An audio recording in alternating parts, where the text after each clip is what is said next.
Hello, cutie pie. How are you? How are you? Wunderbar.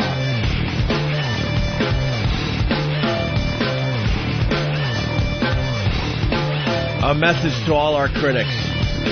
Ha ha, we did not get fired. Thank you. That's a bold statement. Thank you. All the critics out there that think they know radio. We're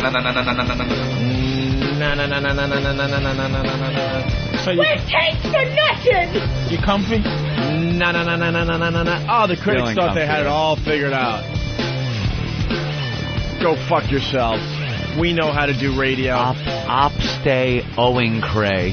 You don't know how to do radio. So shut up and listen. Easy. Easy. This could anger people. So? Well, I just think maybe... I think Opie and Anthony, what they did. Shut up.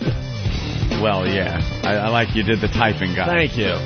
We entertain our fans, and that's all that matters. And you guys keep writing about what you think will happen to us, why it's wrong, why we shouldn't do that. Shut up. We're big. We're big, Buster. Ha ha ha ha. This is great. Sorry, audience. I'll apologize early. I don't know what's wrong with my voice. That's fine. I got this Brenda Vaccaro, Demi Moore thing going on today, where I can't talk. I'm Jackie.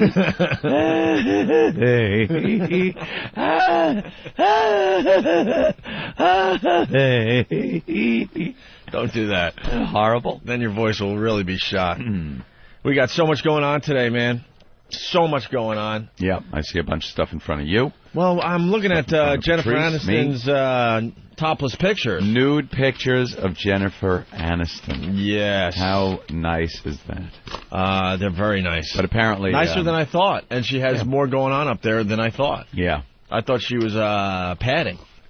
Did you? Yeah, I really I don't know. thought Every she was episode padding. of those at Friends, it didn't matter what she was wearing. She'd be wearing a snorkel jacket, and you'd see her nipples through it. Well, now we know why. Now you know why. You get to see the topless shots, and you realize her nips are like, well, that whole area is a nice little bud. Yeah, a bud. She's got a little bud thing going on. Seems to be a problem, though. Huh? There's lawsuits. Lawsuits kicking up about this. Well, it's all over the internet. On the internet, and lawyers are going after everybody that's posting this. They're searching around every day. You got a whole law firm just doing Google searches for her, I think, and then suing whatever website has the pictures up. Should we put the pictures up? Well, that's what we're thinking about right now. Look at E-Rock. E-Rock, like it's his website. Well, don't bring down the erock.com dynasty by posting... Oh, that's right. I don't have an erock.com. Why don't we just get like 1,000 prints made, and we'll just hand them out to the... Like hard copies, like in the old days? Yeah, let's just hand them out to the pedestrians on the streets of New York. Think Kinko's would print that up? Or, there's a bit here, I'm telling you. I smell bit. We just don't have it yet. Yeah. How about we get them done, and then maybe we have, who's brave enough to do this? Maybe we have Danny or Nathaniel with a bullhorn on the sidewalk going, who wants to see Jennifer Aniston topless? So far, all the trouble that we've gotten into on this show involves Danny? Some type of bullhorn. Oh, yeah, all right. Or amplification device. All right. Well, no, we should do... How about we get Danny to dress up like one of those old paper boys, and then he... Extra. Yeah, extra. Who wants to see Jennifer Aniston topless? That's hysterical. Dressed in like Oliver Twist type clothing. Come on, let's do it. Can we get these printed up? Jennifer Aniston naked. Yeah, let's get these printed up. Danny, are you willing to do this? Look at him. Yeah, I could get a distribution of porn charge. Yeah, well, I'm definitely down to do it, but wasn't this an issue when we were doing our little on-the-street bit? No, we're not going to do the bullhorn. Well, yeah, but, I mean, they're topless photos, right? Yeah, but you're asking people if they want to see them. And they're going to be covered up. They're going to be in, like, that folder there. And obviously, if they're of age, it should be no problem. Well, as long as there's, like, attorney at law Opie says that everything's fine and dandy. As long as there's, like, a bail fund for me for later, that's fine. You're not going to get... Pass it out in the church. You're not going to get in trouble. Go to St. Pat's and here's the deal. leave them in the fucking hymn books. Here's the deal. We get copies. Let's start printing them up right now. How many shots are there? 4. All right, get the 4 shots.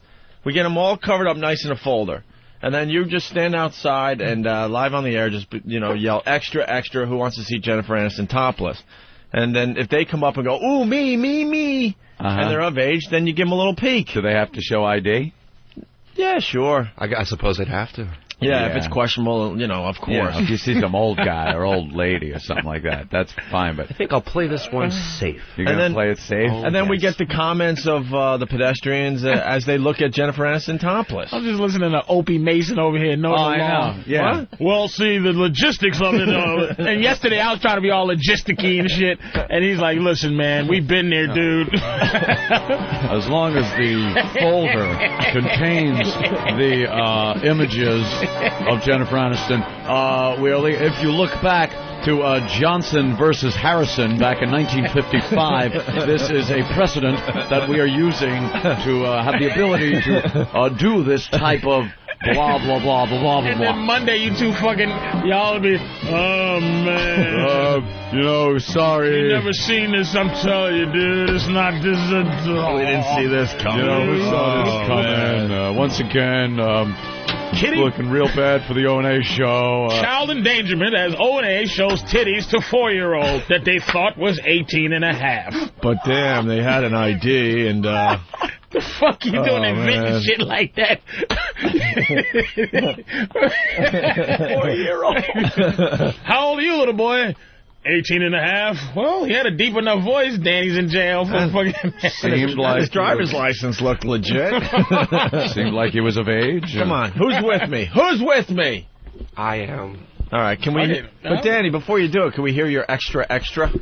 Extra, extra. Who wants to see Jennifer Aniston's boobies? No, nigga. Wow, that's a little rough. Does he have to say extra? No. Extra. Extra, extra. Read all about it. Read all about it. Yeah. Yeah, you have to be like John Lovitz. Kind of have that that old-fashioned voice. Sound of your voice. All right, try it again. Extra, extra. Read all about it. Come see Jennifer Aniston's boobies. You know what? He's just trying to be an art. He's an artiste. He doesn't want to do it the hack way. He's going to try to fucking be. Nah, Danny's doing more carnival barker than child. We need a new job for Danny because he was pretty much the king of the assaults on the media. Yeah. This man right here did more than anybody out there. And now that's it. And did it the right way. So you know what? The right way. You know what? Now maybe you should trust him on this kiddie porn situation here. He knows what to fucking do. Let him go. No, you have to look for the willing. So basically, it's extra, extra. Who wants to see Jennifer Aniston topless or her boobies or whatever? All right. Yeah. And I think you should find out though, Opie. You should find out even if he has that material on him, is it still considered peddling pornography? You should at least find that out for the young man. Nah, don't worry about it. I don't think so. There is a law. Now, I read... Yeah, Anthony knows the law. I read through the law. Because we had a problem with just laying out material that could be interpreted as being pornographic on the street. That's right. Can I have my Perry Mason music, please? That's right. We had a problem with that because we were told by some police and stuff that there was a problem.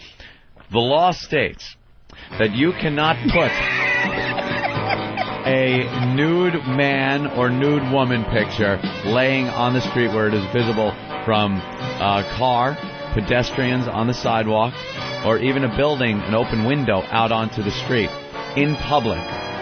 If you cover up the genitalia or the nipples with those black bars, still a problem. Really? Still a problem. That's right. Not even allowed to do that. How about the rape dot? The rape victim dot? Nope. You would have to cover the entire body. Because if you could still figure out what's going on, even though it's blocked out, there's a problem.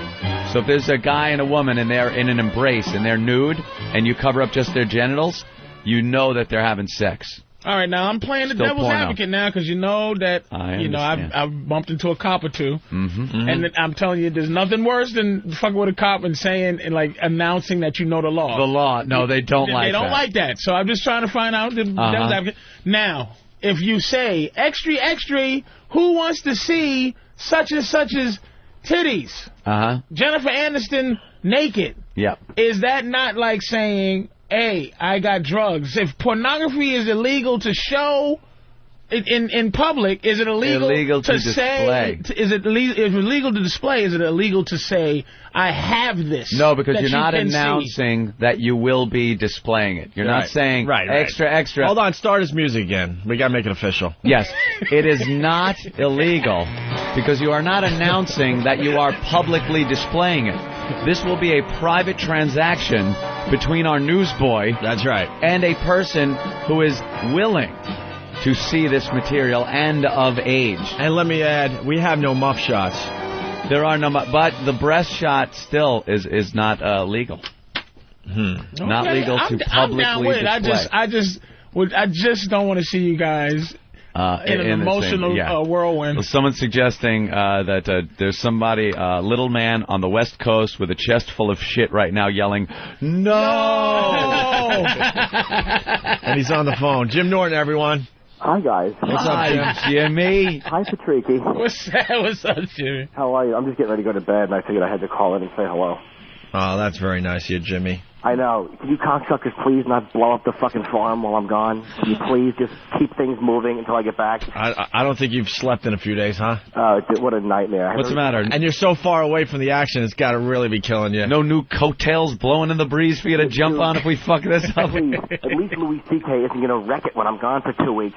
Do you know what it's like to have to call Ben? Like, my only contact was Ben at 1 in the morning when he was in a bar, and it was fucking awful. It was the same thing 4 times in a row. Oh, we don't know what's going to happen yet. Oh, we don't know what's going to happen yet. All right, thank you. That's so true. That's got to be a nightmare that you got to get your info from Ben. He goes from one story to another. It's fucking really annoying. It's like, I'm talking to Eric Logan, right? Yeah, Bono was over there. It's like, I was like, Jesus Christ. Can you fucking get your nose off the album for 3 seconds and explain to me what's happening with this radio show? Tom Brady. Yeah, I'm kind of far away. Could you help me out? Yeah. So I can go to bed and get some sleep. Very upsetting, and it was good news to know that all is well. I believe it's going to be just fine. Although the Daily News had a fine article about it today. Oh, that's good. They fucking shoot a guy on a plane in Miami, and they're talking about what the stupid governor of the Jersey said. That's important. That's good. Exactly. Was it a big article? Was it that? Who's that guy? The fucking radio dude from the Daily News? No. Hey, another huge radio story. And the Daily News, the radio column, he has it in David for us. Hinckley, he has a half-a-page radio column, and it's about what? What is the exciting news in radio that he felt compelled to print? Now, let's all be honest. Our story was the biggest story in radio the last few days, right? Yeah. No question about it, in New York radio. On the brink. And David Hinckley, who writes the radio column for the Daily News, this is his headline today. Bell rings in the new year at WWPR. And the DJ's name is Bell, obviously, so it's Nate Bell. Starts January 2nd at WWPR. I hope he opens his Christmas stocking and there's prostate cancer in it. He really is an irrelevant human being. Why would you write about that? You could write about this tomorrow. You could write about this January 1st. Exactly, and no one would care. No one cares. You could write about it the week after it happened. He just hates you guys. That's all it is. But this is our good friend Richard Huff. Richard Huff wrote the article, half page. Was it a trashing or no? No, not really. He just got the facts. Man, we really know how to get ourselves in the paper, I got to tell you. Yeah, let's just make sure we get ourselves... I got to tell you, let's just pat ourselves on the back. We know how to get publicity for ourselves. Let's not be so cocky about this right now. Why? Because there is still a 3-day thing you guys are saying. Yeah, I know. Exactly. I'm sticking to that rule. Arrogant motherfucker. He got naked pictures of Elo or something. Hey, everything you've read and I didn't seen. sleep for 2 days. I finally slept last night. I went to bed at 8 o'clock. I'm ready to rock today. Dude. If they didn't suspend us today, we're fine. Everything you've read and everything everybody has said. And if they do suspend us, Ant and I will take our fan base and we'll Go to the other cable one. It's only HBO and Showtime of radio. There ain't no Cinemax, motherfucker. We'll go into internet radio and make that huge. Oh. Because I truly believe the computers are coming to the car anytime. 45-hour delay. Yeah. 60 people at a time. Right. That's like 10 years from now. You just have to write down your jokes and throw them in an envelope and mail them out. Yeah. Ladies and gentlemen, you wouldn't believe what we're seeing right now. It's buffering. Buffering 45%. Buffering 80%. Buffering 95%. Free radio doesn't give you buffering. Buffering. Well, it's a fine picture of your pals there, Jimmy. In the don't be news. so cocky is what I was saying, because people that have read things about this incident and that have listened, the message they are getting from every article and everything that has been said is the guy that did it is responsible. Right. Yeah. The guy that did the horn.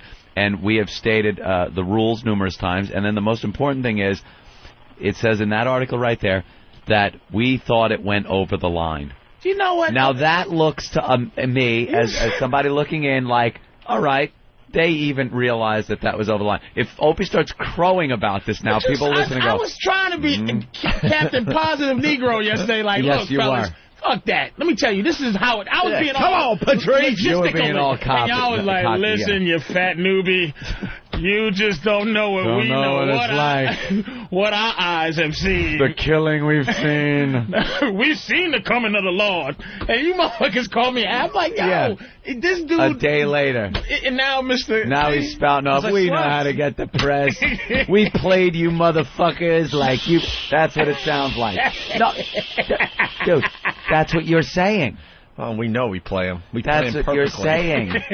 I'm still going. People in the know have always said that we know how to get press. I'm still the apologetic. We know how to market ourselves, and we know how to get our names out there. Yes, it happened again. Played right into our hands. Bammo. Half-page article in the Daily News. Hop. You know what? I agree, Ope. I dare ELO to suspend this show. No. Jimmy, shut up. I dare ELO to take back your brand new door. Oh. I guess Elo's in New York. He's coming by later, so we'll get to the bottom of this with Elo, okay? All right? You know how many people at XM would be happy if the show got tossed? There'd be quite a few very happy people. I know. I read message boards. Yeah, arrogant pricks thrown off. New York radio message board where they know everything. You know, that guy... Well, that's who I'm pointing the finger at today, those assholes that think they know what's going on. What's that, Jimmy? There's a guy who signs his name Josh in capital letters. And I don't know if he listens to the show, but I hope he's killed in a drunk driving accident. All he does is fucking take the goody two-shoe side and bash the show. Oh, well, that's not appropriate radio. They should be drummed out of the business. And it's just fucking irrelevant nonsense. Yeah. Yeah, they don't seem to get it. Well, Jimmy, because you're all the way there in L.A., let me read the article. It's not that long. Not that long at all. The headline, Opie and Anthony fan gets an earful over ambush. A day after WABC Channel 7 correspondent Anthony Johnson was ambushed by a fan of the Opie and Anthony Show on XM Satellite Radio, a station official said they're taking precautions to ensure employee safety. We're getting reports today that they're doing live shots with cops now. And all kidding aside, we've ended the assault on the media thing. Separately, the radio hosts Greg Opie Hughes and Anthony Cumia told listeners yesterday that they were calling off their assault on the media campaign, saying the incident with Johnson had gone too far. It all started Tuesday morning when a man walked up behind Johnson with an Opie and Anthony sign and sounded an air horn near the reporter's ear. Viewers didn't see the incident, although they heard the horn. Channel 7 is going to do whatever necessary to assure the safety of our crew, Assistant News Director Bill McFarland said yesterday. McFarland wouldn't discuss whether Johnson was injured in the incident. He was not on the air yesterday. However, New Jersey's acting governor, Richard Cody, released a statement Tuesday saying the air horn blast could result in permanent hearing damage for the reporter who was harassed. We've heard a much different thing about that, by the way. Cody also said that encouraging fans to intervene in live news shows was inappropriate and dangerous. Johnson was reporting on the snow in Ocean, New Jersey during the incident. At the time, even his on-air colleague had no idea he'd been attacked. Indeed, after the segment, co-anchor Steve Bartlestein joked about Johnson's hat. Opie and Anthony couldn't be reached for comment. Nice hat. Nice ears, Dick. Yeah. Can you hear me now? Nice hat. Nice hat. Opie and Anthony couldn't be reached for comment. I love that because no one even tried to get a hold of us. This appears to be the unfortunate and irresponsible act of one individual, said an XM spokesman. We do not condone this act. On their website and on the air, Opie and Anthony repeatedly told listeners who they referred to as pests. Yes. And we love our pests. They just got to get a little smarter as we move forward. That's all. People don't really know. Little do they know. Well, Pest was on a flight in Miami yesterday, and that went too far. That went a little far. Assault on air marshals. Yeah. He was pulling WOW stickers from his backpack when they... What he was actually yelling is, I have Boss's CD in my backpack, and they yelled, bomb. Then it was a justified shooting. So the pests get a mention, and, a lot of people talking about our pests lately, and they'll get smarter. They'll get smarter as we move on. Mike from Ohio, notice how Jimmy doesn't call until his job is on the line. That coattail-riding motherfucker. Well, you know what makes me sick about that comment? The fucking fact that not only is that not the truth, but I have a plug to give. Do you know how much that hurts if he thinks I was going to call the kid my plug? All right, let me get past this article first, okay? On their website and on the air, Opie and Anthony repeatedly told listeners who they referred to as pests not to swear, not to get into fights with correspondents or producers during the campaign. It was the same campaign that got a guy in the air during an Arthur Chien report at WCBS Channel 2. Chien, frustrated with the commotion behind him, dropped an F-bomb. He was fired by Channel 2 and now works at Channel 11. Other stations have faced the disruptions during live shots, though in most cases they've simply pulled away from the shot when the O&A fans turned up. The Johnson incident, however, was the first time the fan took it this far. The Johnson incident. In his statement, Cody said the person who committed this act should be prosecuted to the fullest extent of the law. And there you have it. Did they arrest the guy? That's in the Daily News today. Why doesn't anyone ask for They're not going to arrest the guy. Prosecuted to a partial extent of the law. No one ever asked for, I want him prosecuted just a piece of the law. just a chunk. A smidgen. I want him prosecuted just a little bit. Just a Did you find out that the guy was black? The report, I'm telling you, it's significant. He was a black guy. Yeah. Someone, I'm telling you, we don't sue. Somebody's just all this shit is somebody's trying to needle this motherfucker to sue. Don't sue. We don't sue. Hold the phone, my friend. Do you remember a little thing that happened with the Daily News and that scratch-off fucking lottery thing they did? How come white people remember some shit that nobody black have even heard of? Now, y'all sold yourself in slavery. That's your first thing. That fucking thing, they had a misprint. You're trying to get reparations from slavery fucking 500 years ago. There you go. You're suing for shit that happened. You know what? When people thought the earth was flat. I'm saying, when I asked you was he black, it was significant. Someone's trying to convince him, hey, ain't your eardrums fucked up, man? No, not really. Let's just go do it. Oh, the black people, maybe. Trying to convince them. Trying to convince them. Because they want a little piece of the action. Nigga, sue them crackers. Gotta sue. I seen footage of a bus accident, and it was cam footage from a bank or something. And as the bus was stopped after the accident, there were black people running onto the bus. Oh shit, that's right. To claim that they were injured in the accident. Right. Why are you so? Why everybody so up on? They had demonstrations with this Daily News problem. Daily News put out a scratch-off lottery game. You scratched off, and apparently they misprinted something, so a whole shitload of people had won like $100,000. Right. So the Daily News comes out and goes, look, it was a misprint. It's in our friggin' rules that if there's a misprint, it's null and void. You don't win any money. They showed the people demonstrating for their winnings on a daily basis, and I swear to God there wasn't one white face in the crowd, not a one.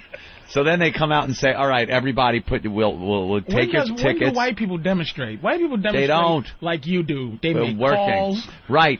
I demonstrate on the phone. This is a travesty. I want my money. A humorous note to the Daily News thing. All the black people that were showing up to protest this and everything for the scratch-off thing, they were told, put your name, send in your losing ticket, and we'll put it in a hat and draw a winner for $100,000. E-Rock won. He was one of the winners. How many winners? Eric won. 4 winners? There were 4 winners. And, how much you win? And Whitey won. 100,000. He won $100,000 from this guy that. Won $100,000. Yeah. Let me get 50. Can't you see he's starting to dress nice now? No, he's still dressed like a slob. He found an orange with mayo this morning. I've never even heard that story. That's amazing. Yeah. That's just so amazing. I'm slightly distracted. Jeff is... fucking cracker wins. Jeff, what are you trying to say today? It says maybe it's retaliation for making fun of his wife. I have no idea what you're trying to say. I know what he means before that. Okay. Hello? Yeah, he goofed on his wife. That was about 6 months ago. Cody's wife was the one with the postpartum depression that talked about putting her baby in the oven. Oh, yeah. Oh, who wasn't making fun of that? There's a Jersey station that was making fun of that got in trouble with him. Exactly. And Cody actually threatened that jerk-off Jersey guy and challenged him to a fight. So I'm just wondering if that could be why he jumped on this, that he remembers you guys trashing his wife. Well, he'd have to jump on every radio show because that was a huge story, and I think everybody was calling his wife a kook. Yeah, when you got audio of some mother admitting that she wanted to put her children in a microwave. Because of postpartum depression. Of course you got to talk about that. And now she does commercials for postpartum depression. There you go. All right, now I got it, Jeff. I'm sorry.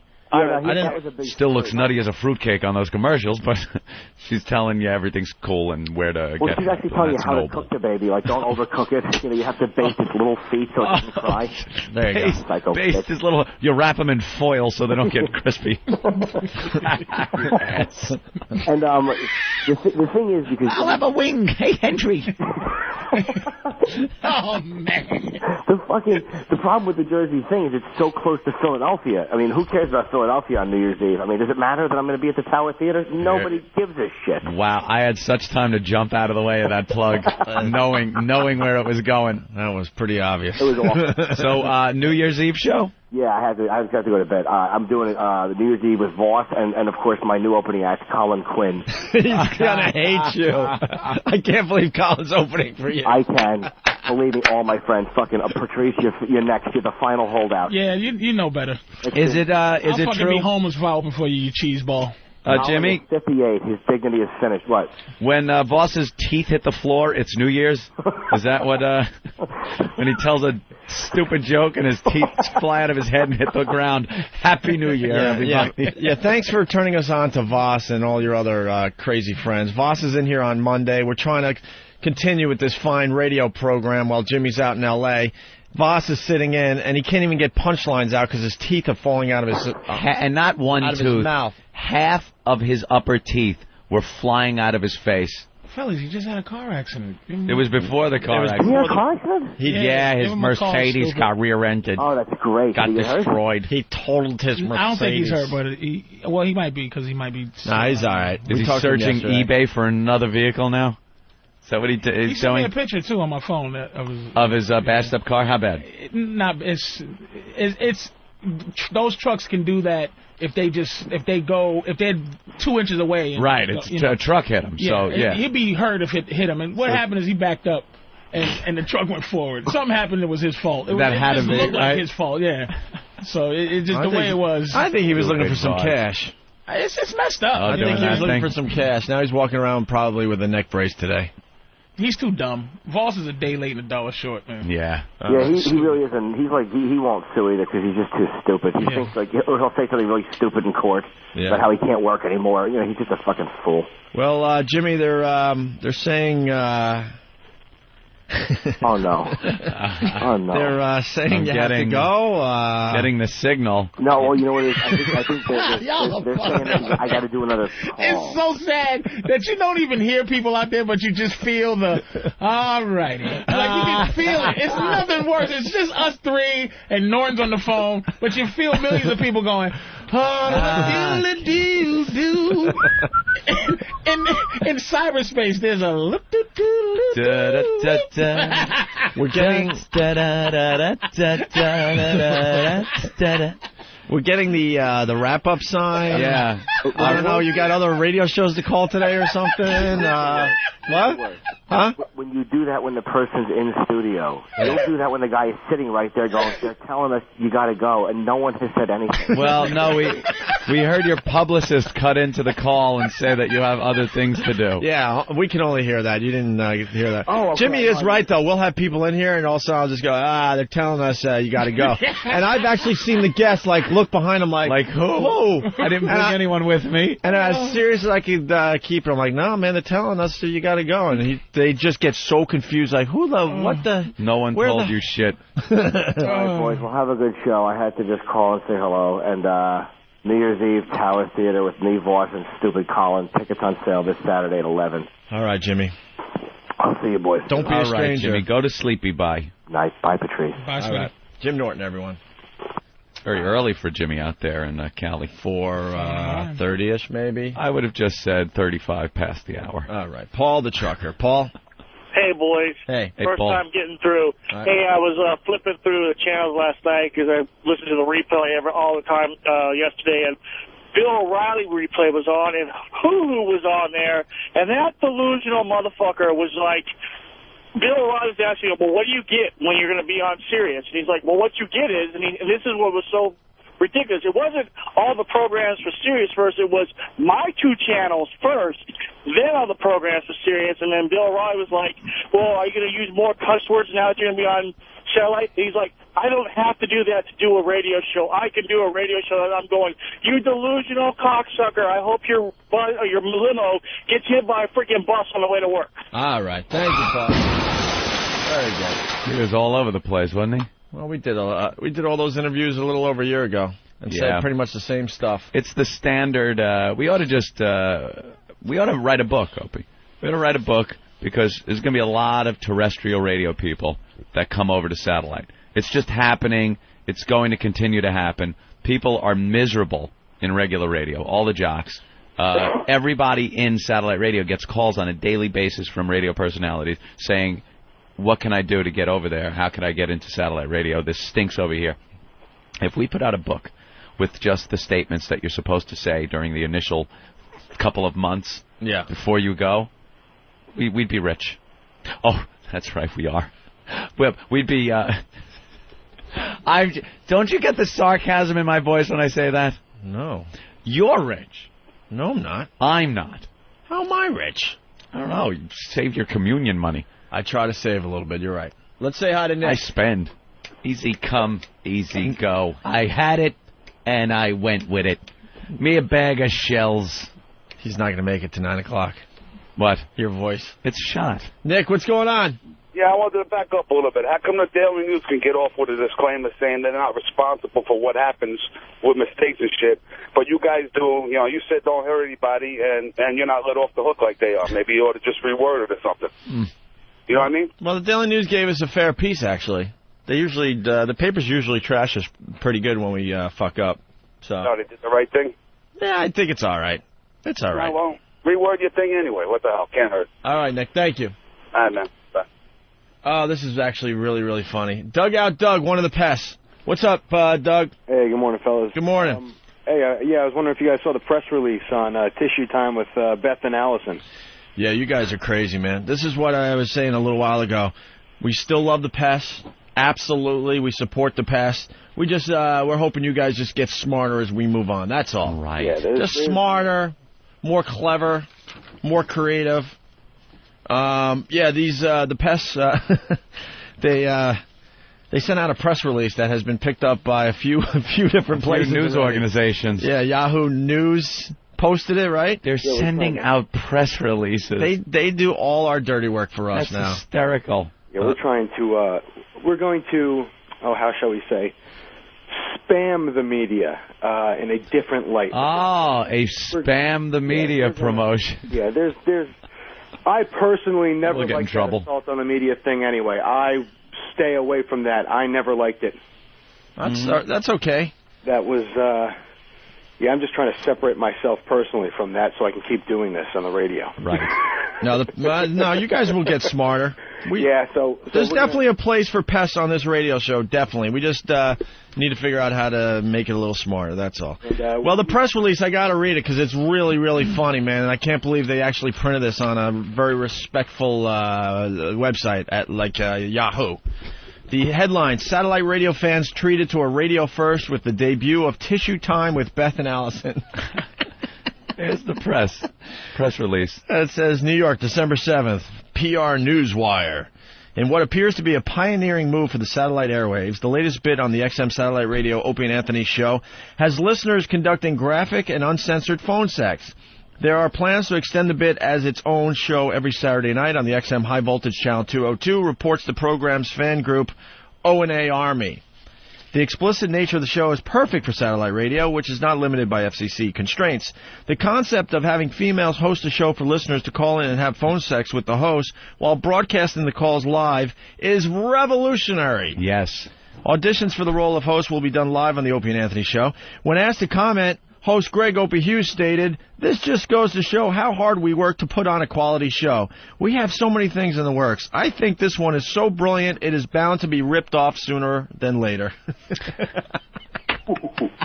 There's also a press release in the works to publicly dispute Katie Couric's report, quote-unquote, that Howard Stern will be the first shock jock in space. Hold on, I got to bow. I have to stand up and bow. Ladies and gentlemen, outside the studio, we've been looking for him for 2 months. It's Grey Wolf. Grey Wolf. Grey Wolf, we got some stories to tell you, my brother. Song. That's the guy. I still cry at that song in my truck. There he is. That's the guy. That wasn't a black guy? It was an Indian. That's the guy. We bow to him God. today. He has no idea that he's becoming a star as he walks the streets homeless. But let's finish up here. Yeah, you guys are doing a press release that you're sending out to, like, MSNBC and all that? Yeah, we're going to try to get it out everywhere, especially the one about the Good Morning America and their false reporting. Actually, it wasn't Good Morning America. It was the Today Show. Yeah, Today Show. It was Katie Couric. Katie Couric basically saying that Howard's going to be the first shock jock on satellite radio. That's just not, that's just ridiculous. So that is currently being authored. All right, here we go. Take another angle and a different spin on this. All right, going back to your press release on Tissue Time, then it says, Anthony Cumia stated that the key to the success of the Tissue Time with Beth and Allison show will be that we will have listeners come forward and participate as opposed to trying to lull the audience to sleep. To sleep. Multitudes of female fans are excited at the opportunity of participating in this revolutionary concept. Women interested in auditioning should contact Steve, and they give out Steve's number, or contact the O&A Army, a fan group, at www.whackbag.com. The Opie and Anthony Show can be heard live on XM Satellite Radio from 7 a.m. to 11 a.m. Eastern on weekdays with replays throughout the day and weekends. Information on Opie and Anthony and the O&A Army can be found at foundrymusic.com. And they picked it up as a real press release. Yep. Source. Huh? Source. Yeah, the source. Source. O&A Army? Yeah. That's awesome. Yeah, that was penned by our Minister of Morons, Chucky Arloff from Whackbag. Minister of Morons. He's the guy that got the billboard going and all that good stuff. These guys are living like 1984. Man. Oh, it's great. The book. The Minister of Morons. The Minister of Morons. Very good. It's good stuff, guys. All right. A lot of people were asking me questions the last few days about you guys that passed, you know, and I completely support you guys still. Without a doubt. I think we just need to get smarter and clever. It's going to be a challenge for the pests. Right. Yeah, to up their game. Worried. We were a little worried. I actually lost my real job the other day, and the exact same day I thought I was going to lose my job for the O&A Army. All right. You lost your job? Yeah, hey, do you guys have like a $500 coupon for steaks you might have laying around that you're not doing anything with? We just might. We just might. Yeah, there's some unclaimed prizes. Outlaw Steakhouse, we love them. Yep. Yeah, am I the 10th caller today? I don't even know if we have them to give away today, but we'll send some your way. Yeah, I've got nothing. Doug, how are the secret missions going? Well, you know, I'm not sure how to proceed with the one next week.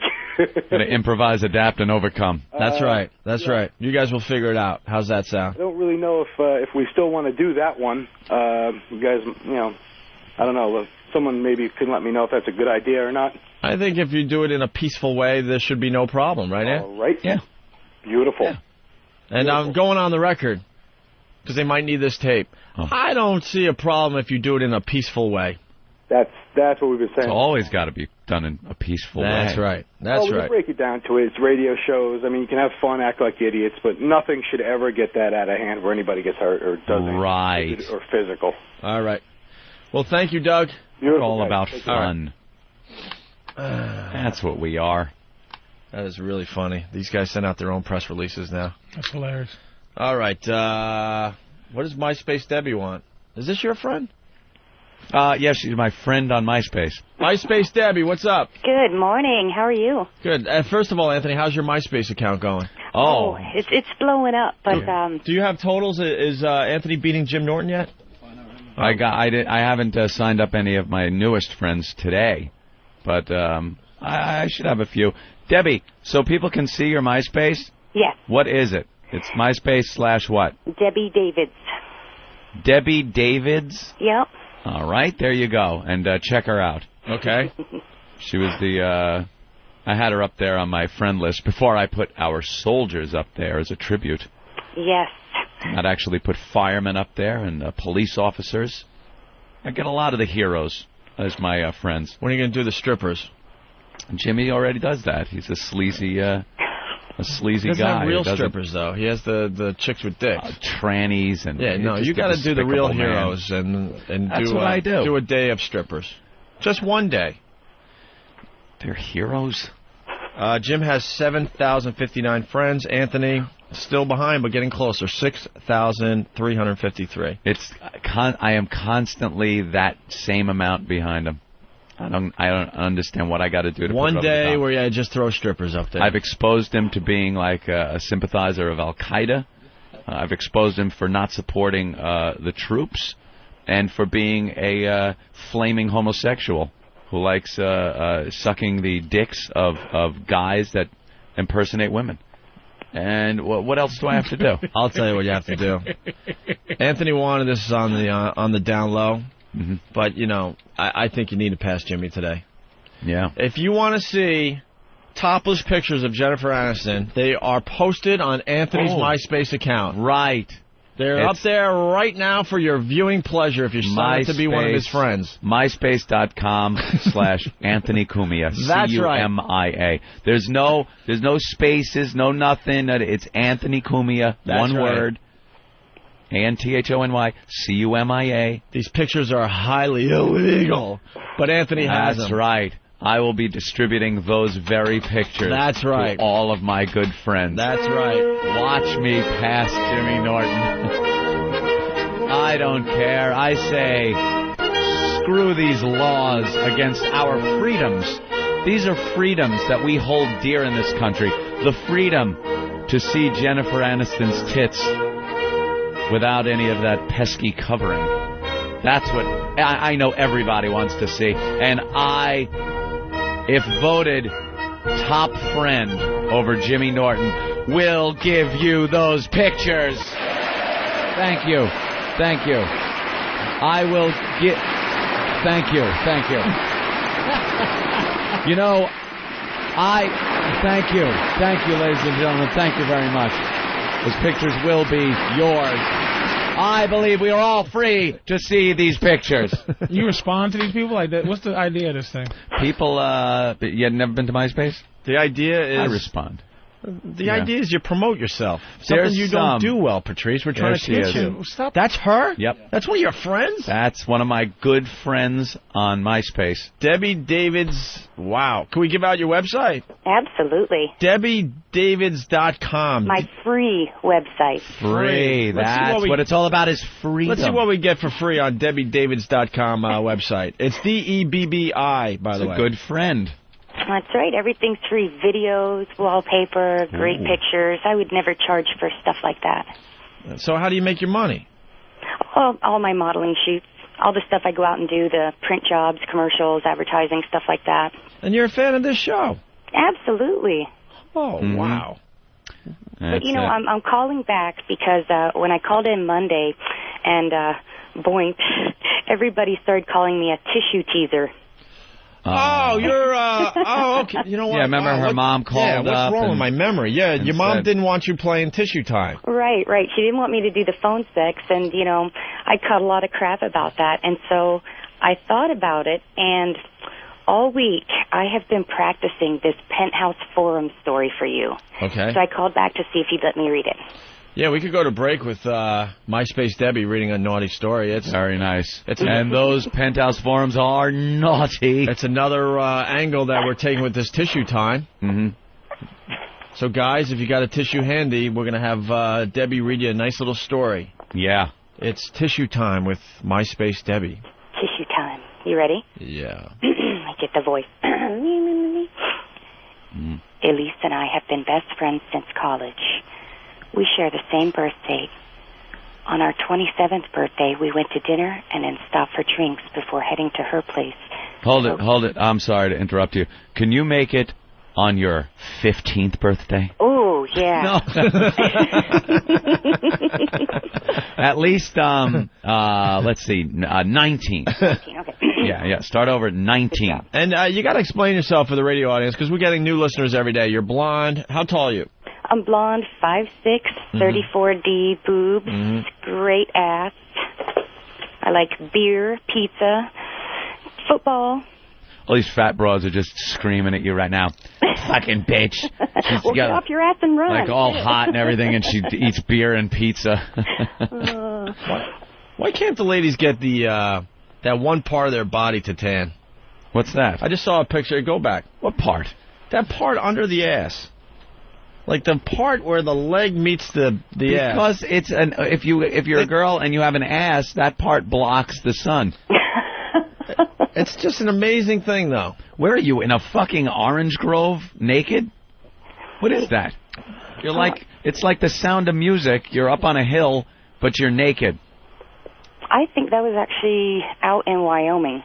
Yeah? The hills are alive with the sound of music. And she's got like one of her breasts are showing from the side, full ass shot. She just wanted to there you go. Yeah, E-Rock asked me to email him some naked pictures, so... Oh, E-Rock asked you to mail him some naked pictures. And I'm sure it was for the show. For the show, but we haven't heard about this since you mentioned it. Yeah, we just heard now. This is the first time we're hearing about it. As he points at the screen like this is the naked picture. No, this is from her website. How did he casually get into your conversation on email that he has $100,000? What was the conversation with E-Rock? How did it go? Oh, it was, you're great. By the way, if you'd like to send me a nude picture, feel free. You scumbag. Damn right.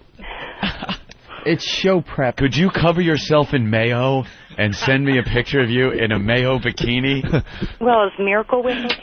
The guys are laughing pretty good in the other room.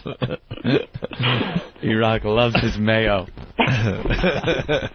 All right, Debbie. Now you're stretching, doing a little running stretch look at that. On a Red Rock. That girl's got legs. You got long legs, and the ass sits up nice there. You like that, Patrice? Why? Yeah, she looks good, man. Yeah, the booty's not big enough for you, right? She's in very good shape. I wouldn't, if I was hungry, I wouldn't hunt her. But if she wanted to feed me. You're not Patrice's type, but that's... she's everybody's type. That figures. She's everyone's type, but it's like who you hunt. I don't hunt that. You don't hunt that? She's everybody's type. She's gorgeous. She's a good-looking white woman. Yeah. I get that's a 3 to 5 for me. Just you don't hunt her because she runs. You can't catch her. It's no fucking fat joke. Yes, you just try it is. It certainly is. Well, she runs. You fucking dick. Give me one of these boards where I can make a car crash, you fucking asshole. She runs and you can't run, you mother. Self-esteem blast at 8 in the morning. It's like, oh, you fat bastard. I was feeling good. I figured I'd give it a try. Damn. I'm saying that she's everyone's type. And that no one wouldn't want to be with her. It's just that I wouldn't try to be with her. All right. You know. Debbie. Yes.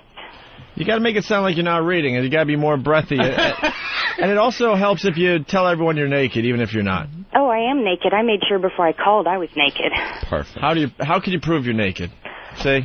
She's never had to be sexy. Could you put the phone near your ass and give it a couple of smacks? You know, that's so funny. I was just about to do that. Here we go. Let's hear. That's really funny.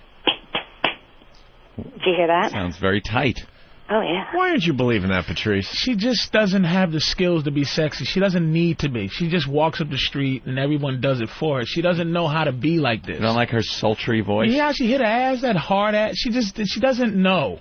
And it's not her fault. It's just that she doesn't know. She doesn't need... She's just like, look at my pictures. Yay! Now I'm going to read. It's just... That's what she does. And there's no offense to you, Pumpkin. It's just that you never needed to have a skill to be anything more than, like, beautiful right now. When you get about 35, you'll know how to slap your ass a little better. Well, if you know anybody offering classes on that, you know, I'd love to sign up. All right. So let's hear. How long is the story?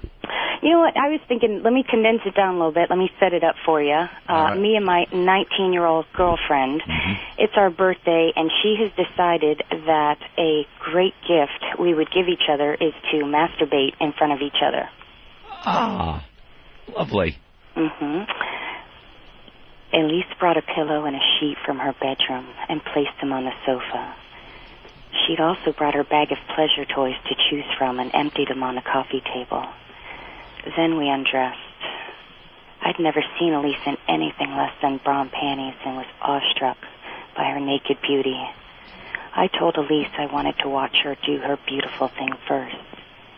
Sitting on the sofa with me, cuddled up next to her, Elise played with her luscious breasts and large, dark brown nipples. Then she slipped a hand down between her legs to play with her pretty pussy. She began to moan and diddled her stiff clit between her fingers. I felt my own clit hardening as I took in this erotic sight. Elise told me to stand in front of her and rub my clit. I stood before her, stimulating myself as she did the same. Watching you touch your clit, Terry, is making me very hot, Elise said. Then she plunged 2 fingers into her pussy hole. Hearing the wet sounds of Elise finger fucking herself was truly thrilling. I found myself wishing that my fingers were thrusting in and out of her. She can't hear us right now. Like she thinks it's masturbating long enough it's really sexy, like a sultry voice, but it's just coming off like monotone. It sounds like a Barnes and Noble's books on tape. Yeah. Between her legs what is that? Lord of the Rings, Tolkien Robin. Yeah. I don't mind the fact that it kind of sounds like she's reading, as long as it would be like a sexy reading, because it'd be very hard to pull off like she was just telling a story. Oh, I'm gonna come! She screamed. Her legs were she doesn't have skills, man. You got to understand that. She just doesn't. Poor thing. Watch me, Debbie. Watch me come. It was as if I were watching the petals of a rose slowly opening. Elisa's pussy hole opened and an incredible flood of cum juice began squirting out. Oh my God! I gasped. It sounds like an edgy children's book.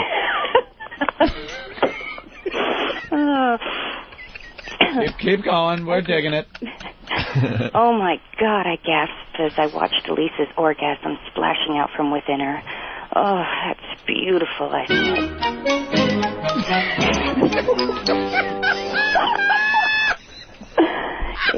It was my turn, and I was more than ready. Grabbing a large dildo and lying down on the sofa, I immediately put my fingers to work on my aching clit. And then I drove 3 fingers deep inside my dripping love box. Watching you masturbate is the best birthday gift ever, Debbie. It's so beautiful, Elise said as she knelt beside me. I buried the full length of the dildo into my horny pussy and began fucking myself. In less than a minute, I was crying out to Elise that I was coming. And as I lay with the dildo still inside me, trying to catch my breath, I suddenly felt Elise take hold of it and began fucking me. I loved watching you come, Debbie. I want to watch you come again. I was quite surprised by this, and even more surprised when she took my clit into her mouth.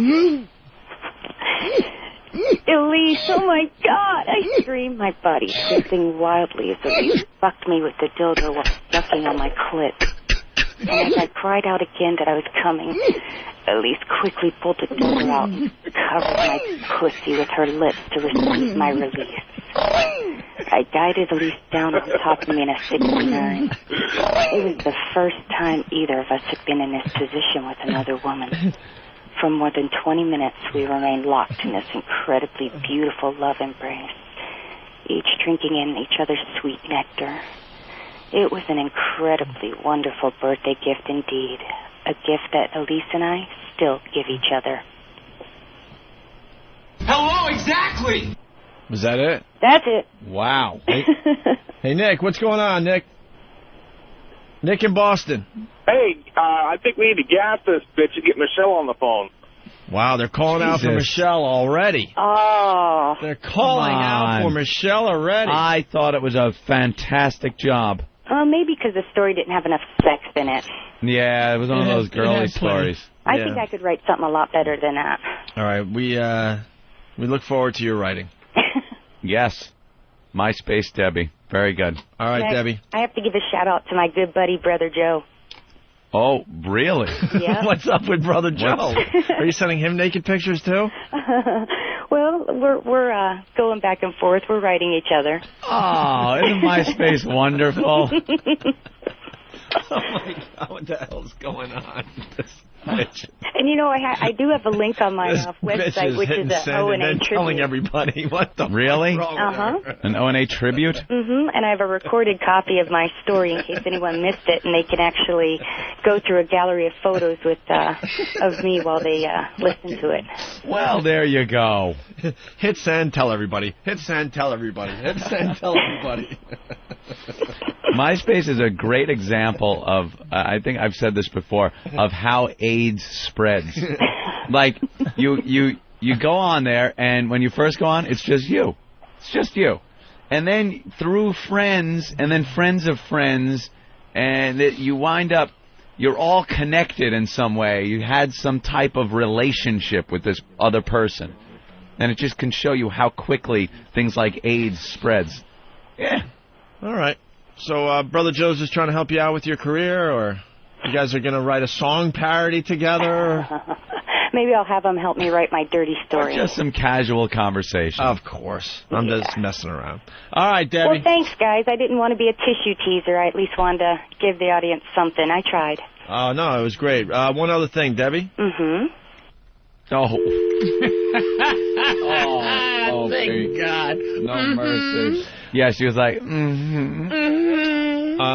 really fast, it's just been brought to my attention. Yeah. The 4-story Opie and Anthony advertisement they promised us when we were in Washington, D.C., is up and hanging off Madison Square Garden right now. That is here in New York City. Wow. Huge. That's a real picture? Wow. Holy crap. It goes from the roof of the Madison Square Garden right down to the sidewalk. All the way down. Over the windows. Over the windows. Over the windows. Yeah. It's on opieandanthony.com. That's real. That's not Photoshop. That's what's going on today in New York City. A huge banner for the Opie and Anthony program and XM Satellite Radio. If someone's near that with a camera, snap a picture with your phone or something and mail it just to confirm. I want a confirmation that isn't photoshopped. No, I mean, Ben's saying it's real. Oh, yeah? It's got to be true. Go to opieandanthony.com and check it out for yourself. The first time we're not using the cartoon characters. Oh, that's right. Yeah, we're finally using... is that you? That's from our groovy photo shoot. Yeah, our damn photo shoot. All right. Keith is here. Keith the cop. We're getting ready for the homeless shopping spree. I think we're still doing the homeless shopping spree, aren't we? Oh, boy. Oh, we're not doing the homeless shopping spree? We better be. Oh, okay. We had better be. He brought the scariest looking. I'm trying to be mature about this guy's face, man, but it's just like shit. All right, can we get a picture of that guy's face? Absolutely. Oh my God! Yeah. What is wrong with that guy? It looked like he was getting ready to turn into a werewolf, but it just stopped. Is that a gunshot wound? Happened. No, I think it's just natural. Some kind of natural. That's natural. That shit could happen to you. That's like the Elephant Man. That's why I don't like seeing this stuff, man. That's what I'm saying. It's disturbing. It looked like he was almost the Hulk, but he just stopped being mad right before he was going. He was just like, never mind. But he's the Hulk when he's just a little bit disturbed. Mr. McGee, don't make me angry. I'm all right. Just letting you know where my face could go, motherfucker. That's the Hulk, just a little agitated. Like his breakfast order was a little agitated Hulk. Like his breakfast order, he wanted egg whites. They gave him the entire egg.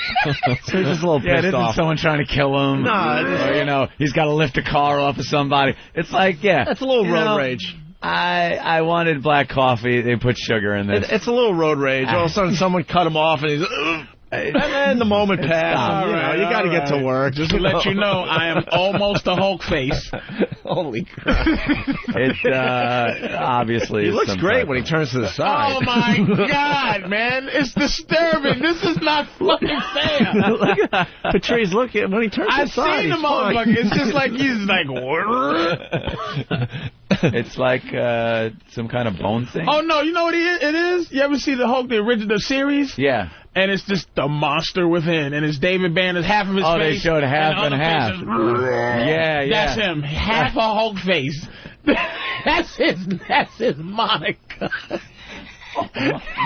What is that? Do you know, Keith? Yeah, it's a natural thing. I mean, it's a natural thing. What is it, Keith? You got to ask him when he comes in. There's nothing natural about that. He has no problem talking about it. Some kind of bone thing. All right, and he's homeless? I think it's like your bones like kind of grow. All right, here's the deal. Keith has been bringing in homeless guys for the last few weeks. We're getting ready for the homeless shopping spree. And I see Grey Wolf out there. The one, the only. Does he even know he's becoming a star? I did mention that he did a song. He hasn't heard it or anything. We got to play it because he doesn't know what it sounds like with the music behind it. Yeah, we got to play it for Grey Wolf. We finally found him, a very talented guy. They're now playing his song on the blues station here on XM. Yeah. Really? It's in my CD changer. Isn't it great? It's like I played it on the way to Boston when they drive, and it just it's only like 7 seconds long. I know, it's real short. But it just gets all that emotion out. Shelter me from the pouring rain. We even all know the words. I'm not even mad he's not black. It's like fucking. God bless. It should be an Indian. Indians should sing the blues. Hell yeah! All right, and then the guy whose face is melting. Who's he? That's Scott. What's his deal? He's one of the Port Authority homeless guys. All right, hanging around up there. Guys, huh? And then we have Jose. Jose. He was I don't think you guys got to play that interview. Oh, I did the Jose, interview with him the other day. Yes. Yeah. We didn't get to it because we got in so much problems. What does Jose do? He's just fucking crazy. Wait, I got the Jose audio. One of the tracks is titled "Jose Wants Underpants and Mommy for Christmas." Oh God, I got to hear that. Do we have time to play this now before he comes in? Yeah, pop that in. All right. Keith went to the Port Authority and started interviewing the homeless guys. Because we're trying to get the best crew for this year's homeless shopping. Announcing a brand new member name on Whackbag. Half a Hulk face. Half a Hulk just face. Join the family. Welcome. Welcome, half a Hulk face. We all have names on Whackbag that have something to do with this show. And they're right on it. Somebody just ran and took half a Hulk face. Oh, yeah. It's like getting a domain name, you know? They grab onto it. All right, let's listen to Keith here interview Jose, the homeless guy. Hey, this is Keith the Cop, and I am here at the Port Authority bus terminal interviewing prospective candidates to participate in the homeless shopping spree. I love how Keith just sets it up all nice for everybody, like he's doing a 60 Minutes report or something. My interview skills suck. I'm here. Today I am here with my friend. What is your name? Jose. Jose? And the police call me Louis. The police call you Louis? All right, Jose. And you're out here, you're living in the Port Authority bus terminal? Yes. They in the train. What? You can call us 1 o'clock. I go to the A train. Or E train. Oh, you say you live on the A train. And you ride back and forth on the A train? Tell me again the question. And what do you do? Is that where you sleep? You ride back and forth on the A train? In the A train, all my life in the street. Yeah, and what brought you out to the street? What happened in your life that made you say, you know what? I don't know my father. My mother, she's a drug addict. I dropped out of high school. Met somebody. I started drinking beer. And that's what happened, you know. Any drugs? You smoked a crack or anything? I did everything. Crack, cocaine, marijuana. I didn't do no needle. Never in my life. I did anything. I know who's who, who's not who. I did everything, just the needle is not good. Yeah, that's no good, no good. All right. Yeah, and the thing, and the glass, no glass, and the can, you pull it a hole with the needle, you put it up, I did everything. Wow. He's a real treat. Jesus. Can I ask a quick question? Incoherent. Yeah. How did heroin become, like, it's like, shit, I did it all, baby. Crack, coke, I shove things in my ass, and then it's like, heroin is the thing where you go, well, I never did no damn heroin. How did heroin become that heroin? You know, the goddamn pedophile of drugs. Yeah, you can do all that sexual deviant shit, but it's the heroin is the one that makes you a drug addict. Yeah, like you could do coke and you're not a drug addict. Like he was cognizant, as bad as off as he is, he's cognizant of the fact that heroin is oh no. You know what it is? You could be like, especially in the 80s, you could be a fucking businessman with a coke habit just like crazy and still be very successful.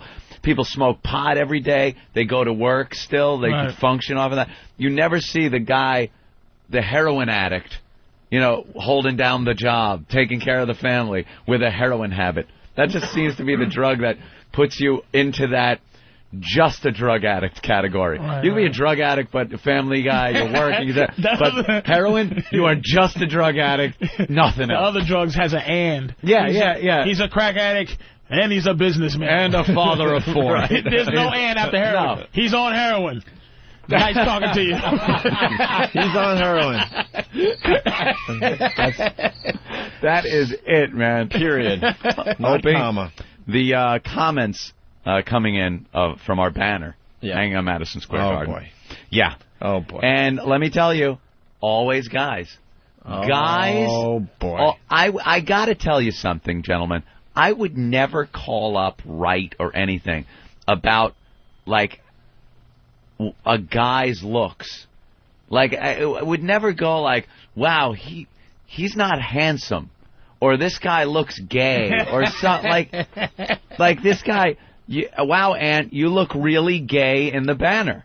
And Opie looks like he belongs with the Queer Eye cast. And then in capital letters, faggots. Well... Don't ban him, Anthony. Regardless... No, I'm not going to ban him. It's his opinion, and that's fine.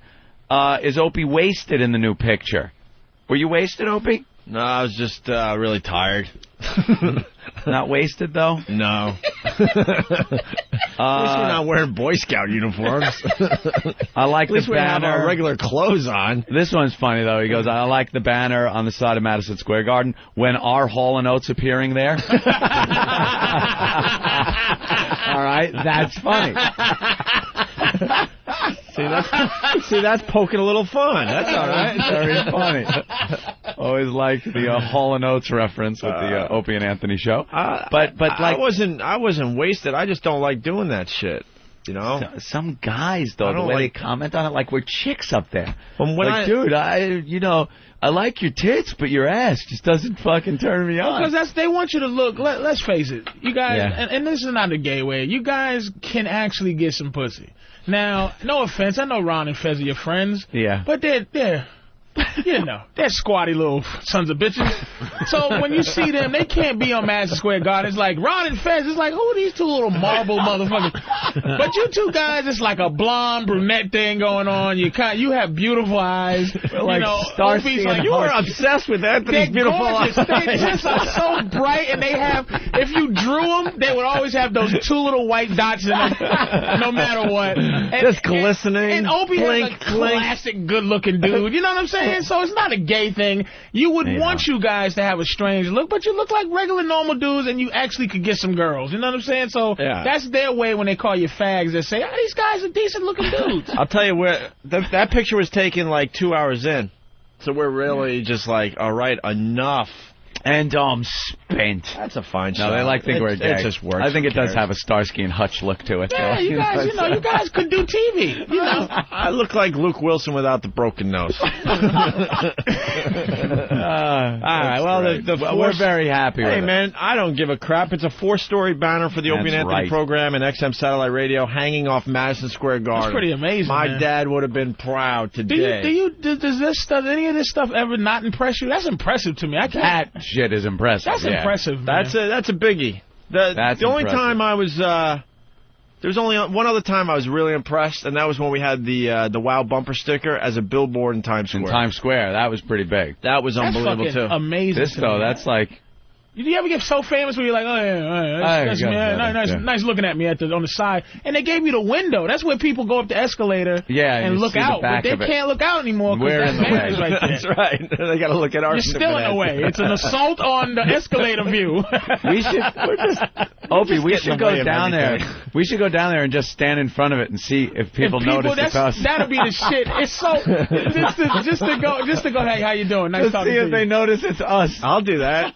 We'll go down there. We'll go down there with a camera and see what happens. Funny. We'll do that. Shit, I still like honest to God, an entire an entire paragraph when I'm signing an autograph. People say, "Give me an autograph." I'm like, dear person. Thank you so much for asking for that. It was great meeting you on the corner of 3rd and...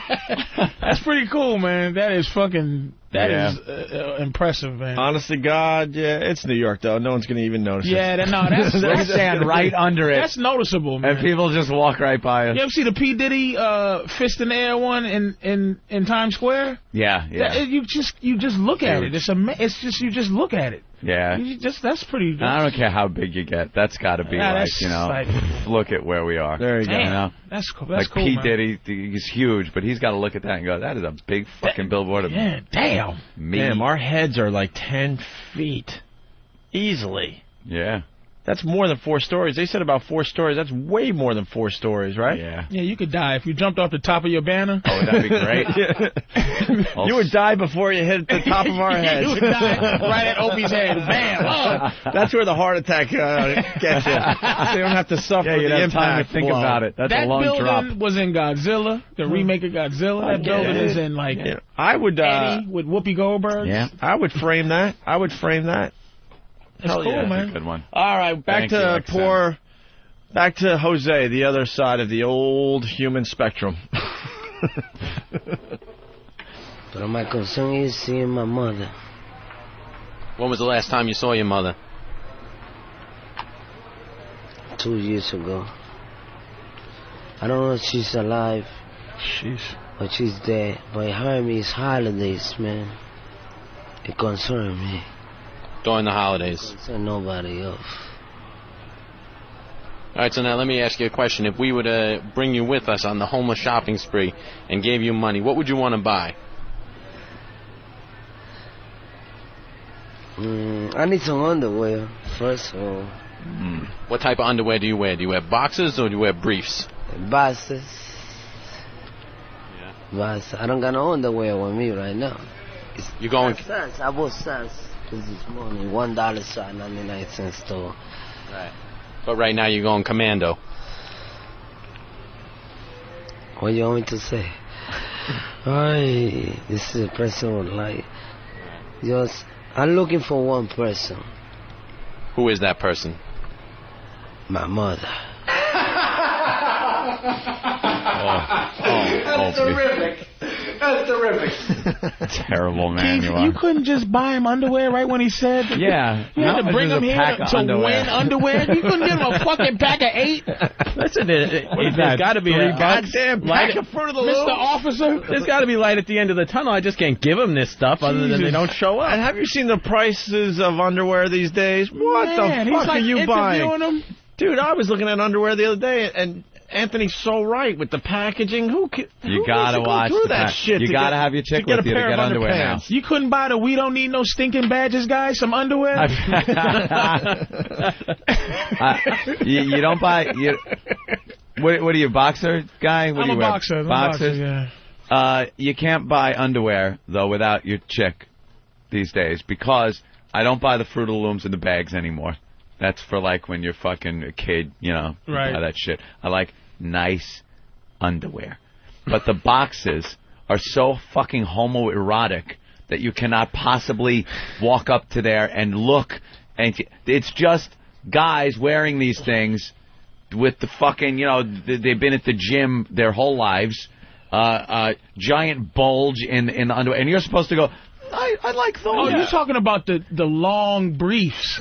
No, just even the regular just ones regular now. They come like 2 pair in a cardboard box. Yeah. They got some shit going on with the under. I don't know what the hell's going on, man. I'm metrosexual. And they're all that, packing. man. They got just the waistband on the sides in some of these things. Waistband and room for package. That's it. That's it. That's a cup. That's a sport thing. Just about. It's a glorified cup. Yeah, I wear manly boxers, you know what I'm saying? Boxers? You know, just boxers. Man. I don't like boxers because you take a leak, right? Yeah. No matter how much you shake.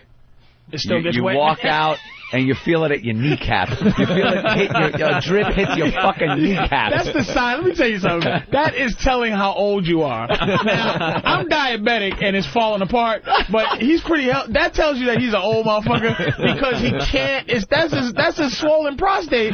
No, it isn't. When you shake, it's supposed to be shook, motherfucker.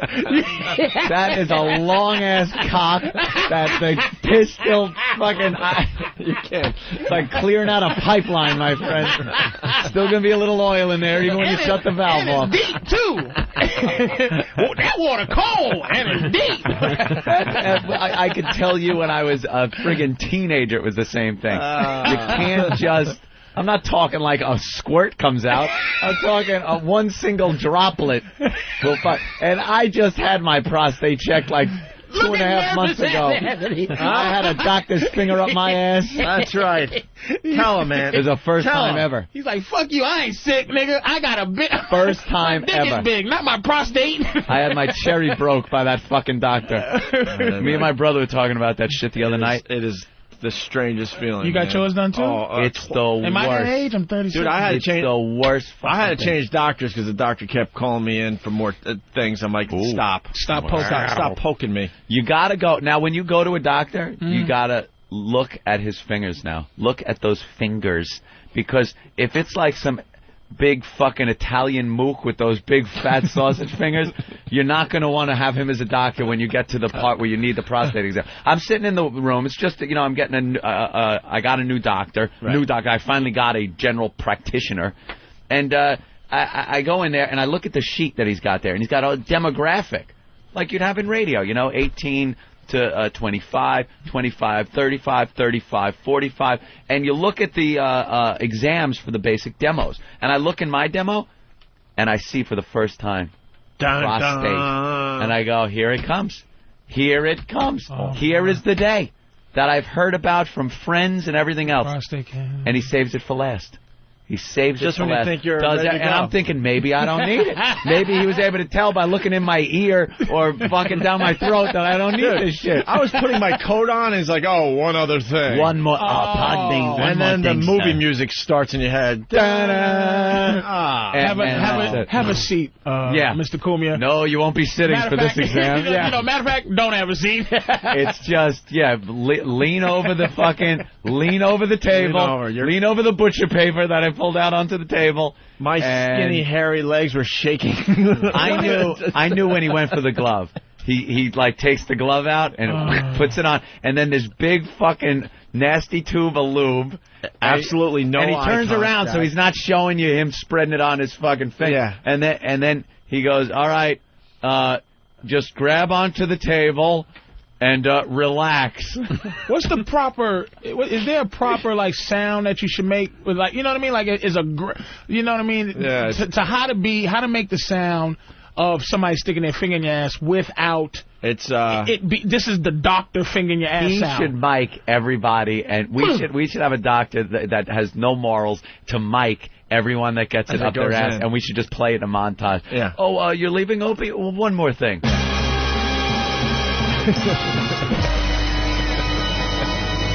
Take down your pants.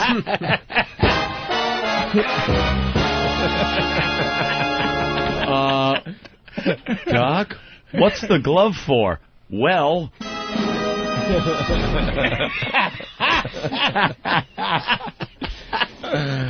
and we're done. There's a sound that you have to make. You don't want it to sound at all like you're enjoying it. Oh, Billy. Yeah, you don't want to go, oh. Actually, how about, Anthony, wait a minute, how about... Anthony? No. Through the magic of radio, I guess I got to admit this, but I had the same thing done very recently. And, you know, because I wanted to take one for the team, I actually recorded my response. All right. It wasn't pretty, so if you will, you could play that tape now. Here's me getting the finger.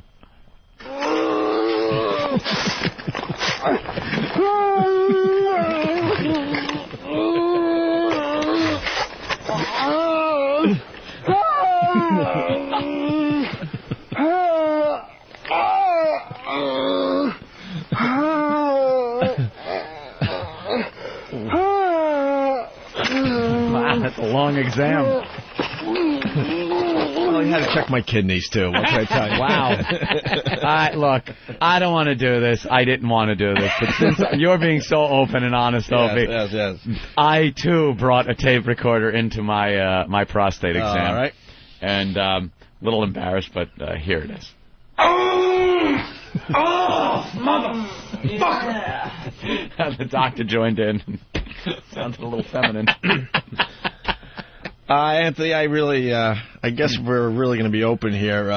There was a little more audio I had in the examination room. Oh. This is actual audio of me just before the doctor had to do what he had to do with that finger. Right. Don't stop treating me like a whore. Jesus, Opie. Figured why not get into it a little bit. Well, I had the recorder going a little before the exam, too. And right before it, I thought this was a little inappropriate of the doctor, but this is how he put This is how he put it. All right. You can get a doggy style, you can get laying on your side. Those are your only choices. This is my house, and I get to say. Yeah, that was a little... That scared me right there. I was very surprised because I thought the doctor would be very professional, because it's a very, very awkward and time for someone when they get this done. It is. Well, he had this to say after the examination. You're a filthy whore! Oh, God, that's terrible. I was so degraded afterwards that I regretted going to that doctor, and here's me in my Escalade before I pulled away. I'm a fucking idiot. I'm a fucking idiot. I'm a fucking idiot. Yeah, well, that's a shame. She did give me a compliment, though. Oh, yeah? Yeah. This is a giant cock. Thanks, Doc. It ain't swollen. It's just a big cock, baby. And no swollen prostate here. Just a big cock. I got more audio as it was going in there. Really? There, Anthony, yes. Mama! My doctor has an awful bedside manner because this is what he said to me. Yeah. Stop whining. Well, now that hurt. Yeah, sure. What am I gonna do? All right. This is why we get paid the big bucks, by the way, Patrice. This is why, right here. Just in case you ever wonder. All right. More Jose audio? Yeah, let's hear it. Okay. Jose, the homeless guy that Keith, the cop, found and brought in with with half a Hulk face. Oh, half a Hulk. Half a Hulk. That's horrible. Horrible. Dude, he's... Right now, he's eating an egg sandwich outside the studio. Shit, I'm not looking. And all I want to yell is, swallow! Swallow! Oh, no. Oh, he looks like a boxing pelican. Like a pelican with a bad... Pelican. A pelican that just got punched in the jaw. Just...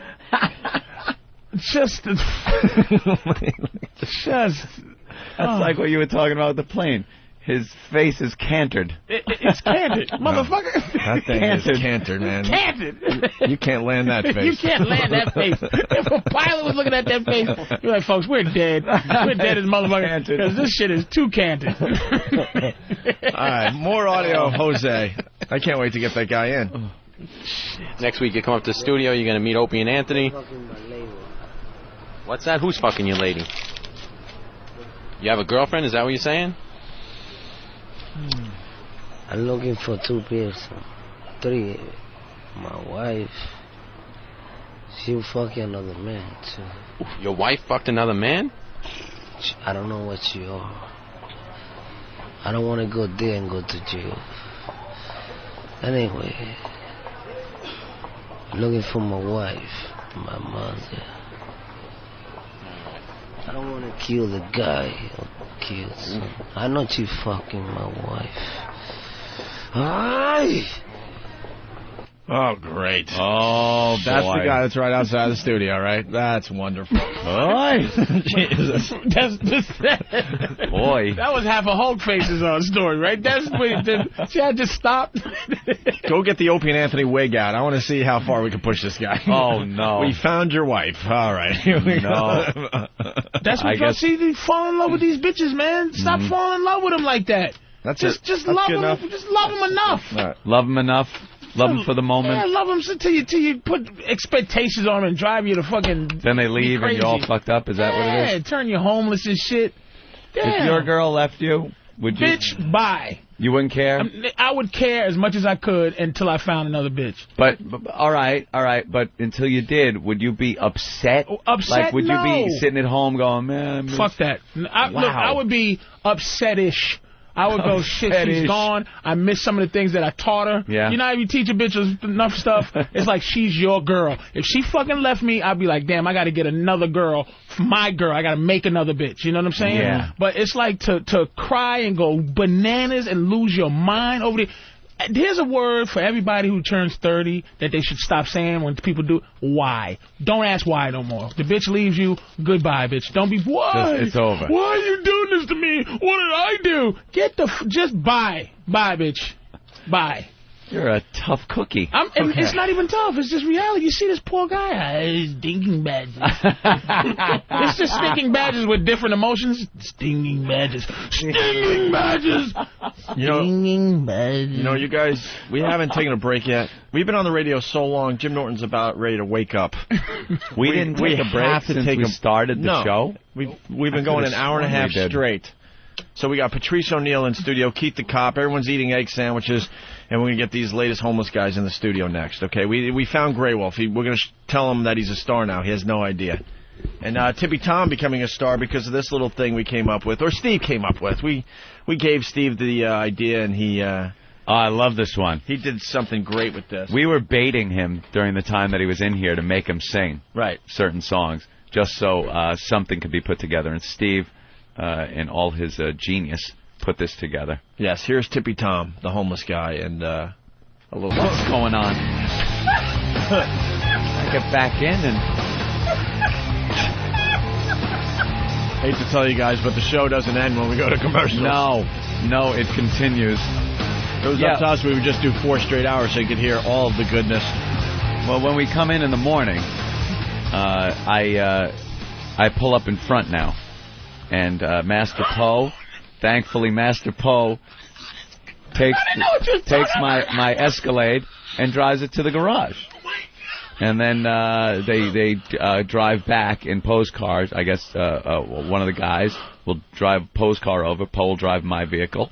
And then they drive back in the car. And I kind of notice, I don't know, I guess I should ask Poe about this or something, but I kind of notice little things are changed in the vehicle, which is fine. It's nothing big, like the seat location, but that's fine because he's taller than me, so we'd have to adjust the seat. I know he enjoys the lumbar feature, which is nice, kind of like a little back thing in the Escalade. You get back in your truck and the lumbar is like I'm doing a back thing. But Poe, we've talked about that in the past. He enjoys the lumbar. I know that. Pull up a mic there, Poe. Yeah, I love your car. You like the lumbar right on the seat? Yeah, it's wonderful. Yeah, I like that. And then I noticed but that's cool because the seat, I get in and I got to pull it forward because you're a tall guy and you know, that's fine. Then I noticed I usually have 10-10 wins or 88 on there when I come in, so I get all the news. And I noticed, now this drive, mind you, is probably 45 seconds. It's a 45-second drive. But I notice sometimes it's on stations I never go to. So I believe Poe is, you know, just sampling XM. Do you do a little sampling of the XM? That's fine. The stations are right there. I love XM. I understand that, and I have no problem with punching around the thing. You haven't reprogrammed my home in this navigation system or nothing, so that's cool. No. But now this morning, he comes into the office to give me the parking garage ticket, and goes, Anthony, your car was talking to me this morning. I'm like, what?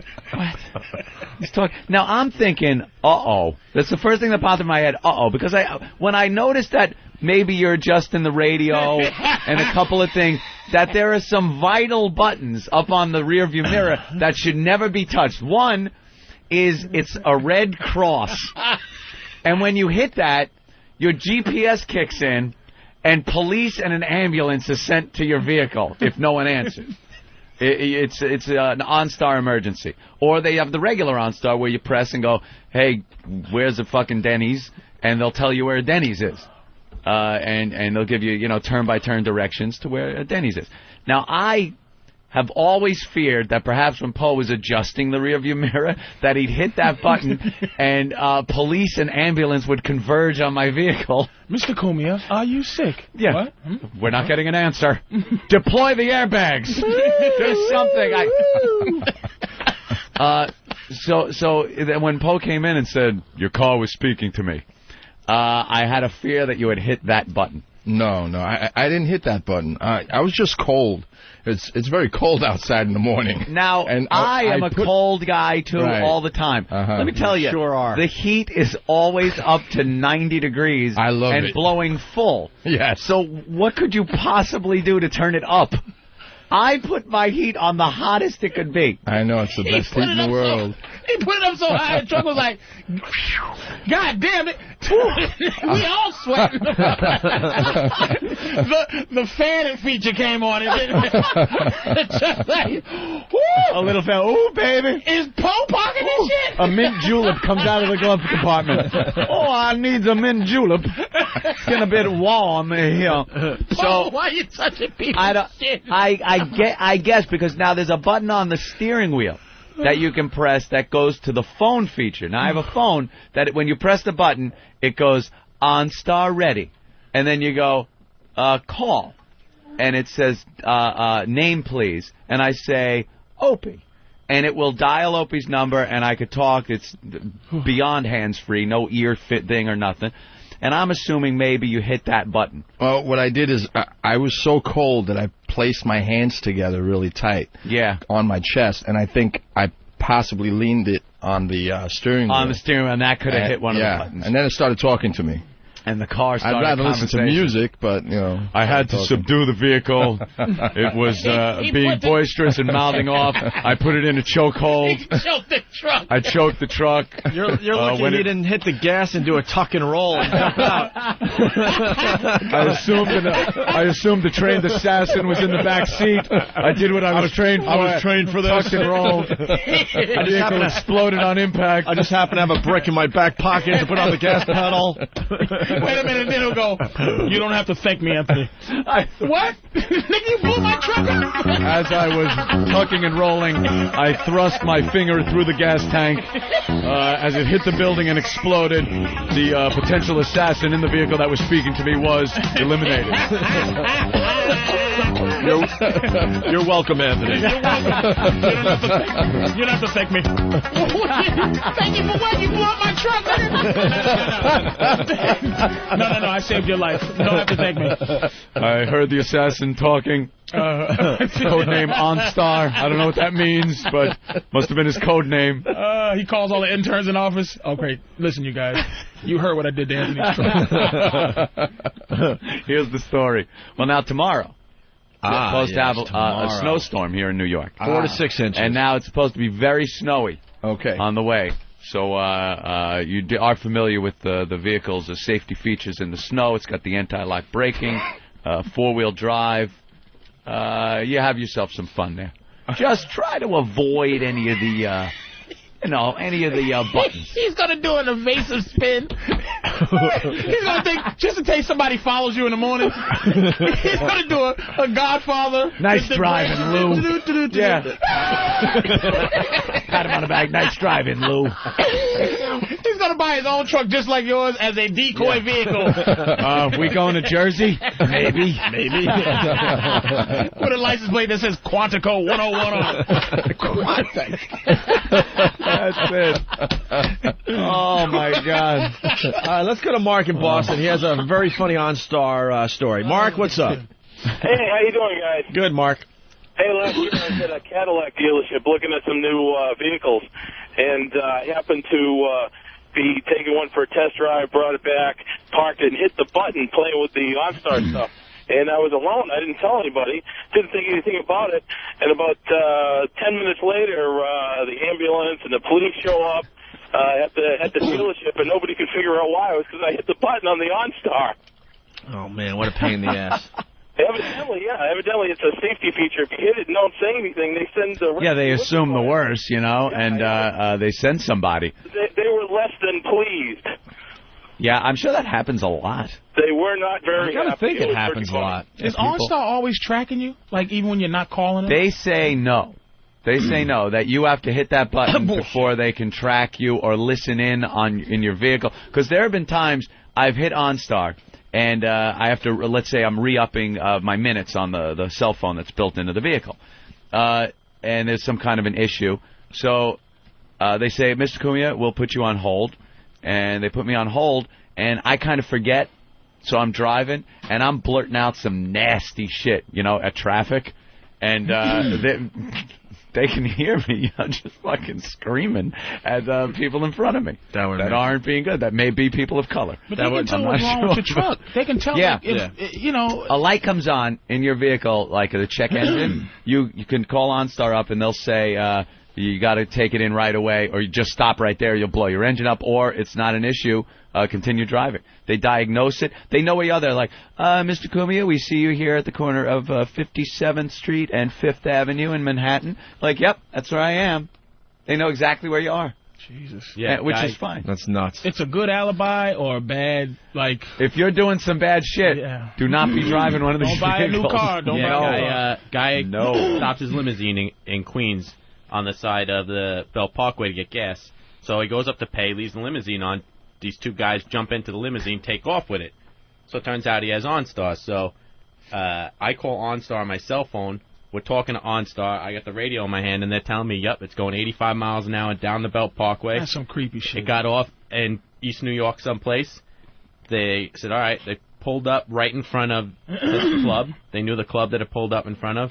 Sent the cops from the other precinct over there, and there were the two guys. They were in the bar, hanging out, drinking, sitting there. He saw the guys that jumped in it. Shit. Yeah. Boom. Mr. O'Neal, and it says here that they stopped, they crashed your car, then they walked back over to you, shook your hand, and you said thank you for the insurance scam, and you all hugged, and then you called us. That's it. Motherfucker, I don't want that. I don't want that in my life. I enjoy it. I like them knowing where I am. If I need to get someplace and I pop them on, they'll tell me where I got to go. I'm not doing any criminal activities. Not doing nothing wrong. There's no problem with them knowing exactly where I am at any given moment. I love it. You know I'm paranoid, man. I love it. Shit. That's the difference between the black man and the white man. I don't want to be known. The white man's like, I like the safety feature involved in them knowing where I am at any given moment. Black man's like, every 10 minutes you want them to go, Anthony, you okay? Okay. I'll be like, who the fuck's in my car? Fine. Just fine, Gladys. My own personal checking up on me. All right, Poe. Good job. Thank you, guys. And again, thank you. Yes. It is greatly appreciated. Yes, by the way. of course. Yes. Those cold mornings where I don't want to walk. We should get to the story of the day. Well, there's two stories of the day here. 25 years ago today, John Lennon shot dead. You're kidding. How did it happen? They're doing a thing. Oh, no. They're doing a thing in my neighborhood. Did you give Poe the homeless headphones? You are a prick. That rocks. And then, of course, the other story is what happened on that flight. We got the story here. Miami, yeah. 44-year-old Rigoberto Alpizar had been a passenger on board American Airlines Flight 924 when he was confronted. At some point, he uttered threatening words that included a sentence to the effect that he had a bomb. According to an eyewitness, Alpizar ran down the aisle flailing his arms with his wife not far behind, explaining his behavior as mental illness. Authorities say he then ran from the airplane parked at the gate. After being ordered by marshals to stop, Alpizar obeyed, but then made a move for his bag. He remained non-compliant with their instructions. As he was attempting to evade them, his actions caused the FAMs to fire shots, and in fact, he is deceased. After the incident, Alpizar's backpack was found to contain nothing dangerous. Bags related to Alpizar, taken from the Boeing 757's cargo hold, were detonated by the bomb squad. No explosives of any kind were discovered. In fact, all of the bags on that plane were checked, and the plane later departed for Orlando. Authorities say this has no connection whatsoever to terrorism. Yeah. Well, kind of in a In a way, it does. Like, that wouldn't have happened years ago. Right. So it does have a connection to terrorism. It's the result of us being terrorized. The guy running up and down the aisle of the plane, the marshal shooting him. Like a crazy guy running up and down the aisle of a plane. September 10th, 2001. Who cares? Ain't gonna shoot him. I observed the suspect telling me he had a bomb. Yeah. I was watching his suspicious behavior, and then I was sure he did it as soon as he said, I got a bomb! It was something to the effect of... I'm going to pull the trigger. He wanted to kill himself. You know what? Yeah. I know we have an officer sitting here, but to come the fuck on. First of all, he's a Puerto Rican. Second of all, no suicide They didn't bombers know he was a sneak Puerto up on Rican you. at the time. He could have looked Middle Eastern. Did you see this guy? I and see did his you picture. See the awful white he had? That's why he tried to kill himself. He looks Middle Eastern. He looks Middle Eastern. There's yes, nothing he Middle does. Eastern Look at looking him. about this guy. That is one of those Middle Eastern guys. You're insane. You ever pull up to the gas station and ask a totally white guy directions, and all of a sudden they go, "Yes, my friend, you go to," and you go, "What the fuck is that?" No. Don't try to look like a white guy. This motherfucker. This guy looks like a Cuban, man. He does, definitely. Oh, my God. You know y'all wasn't supposed to shoot him, Keith. You know what, dude? Absolutely. He was supposed to get shot. Yeah. He was non-compliant, and then he reached into the backpack. What bomber goes, oh, shit. Watch out now. I'm getting ready to do my bombing stuff. They know he was crazy. Do my bombing stuff.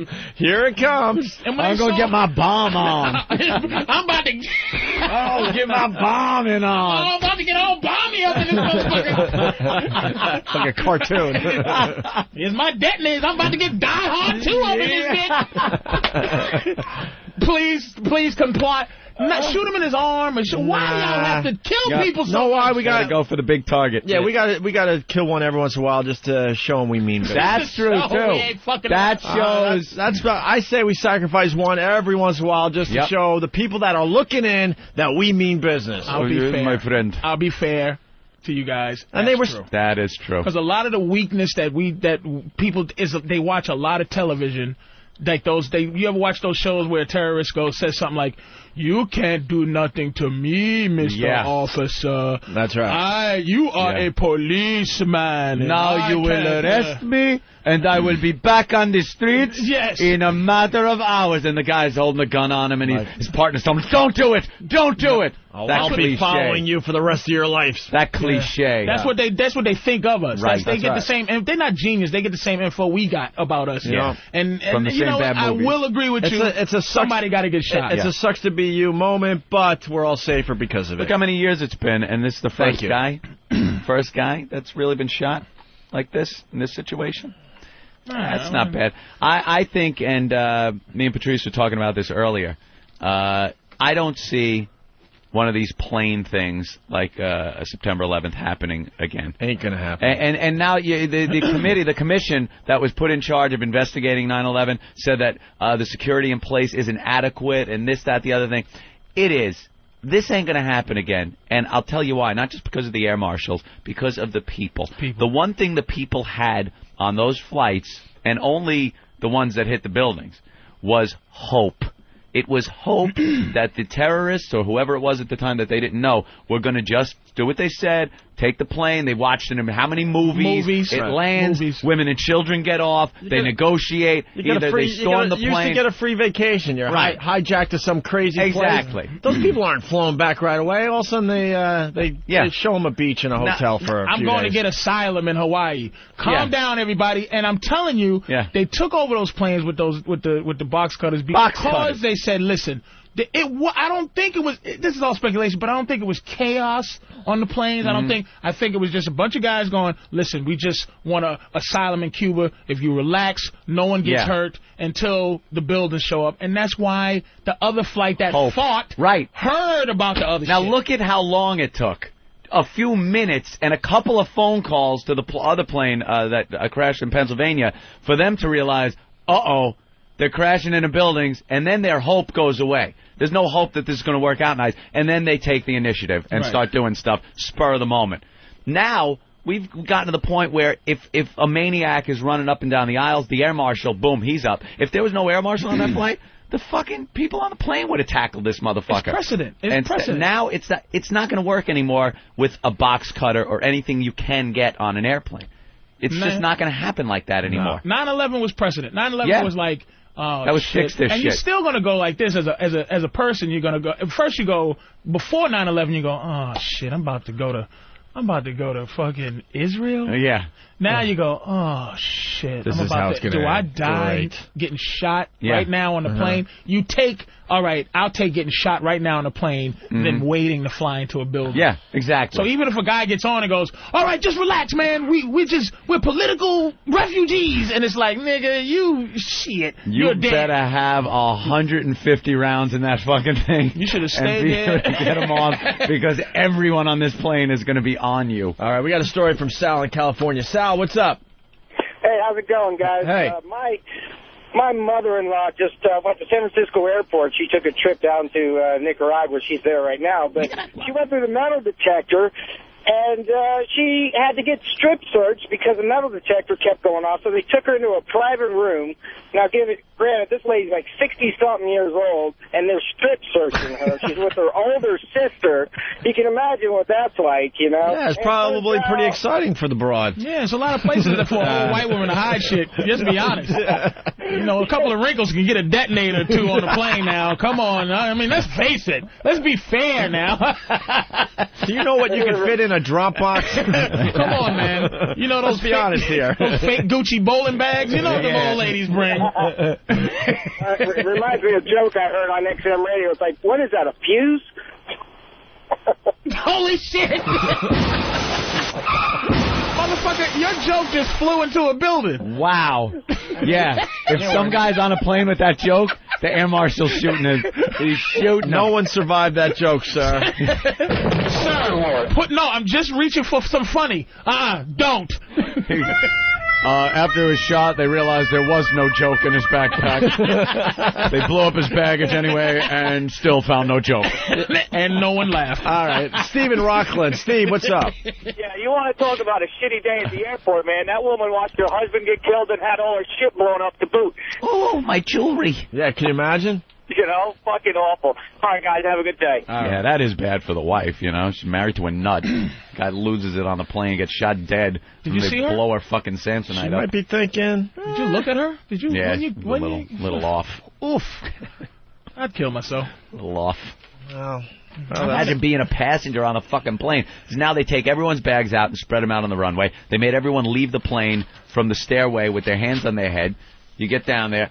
It's just a fucking wreck. You ever see that just show, and it's from Miami to Orlando. It's not even like a long flight. Right. Last one off in here. Keep the cop, sir. It's a flight from Miami to.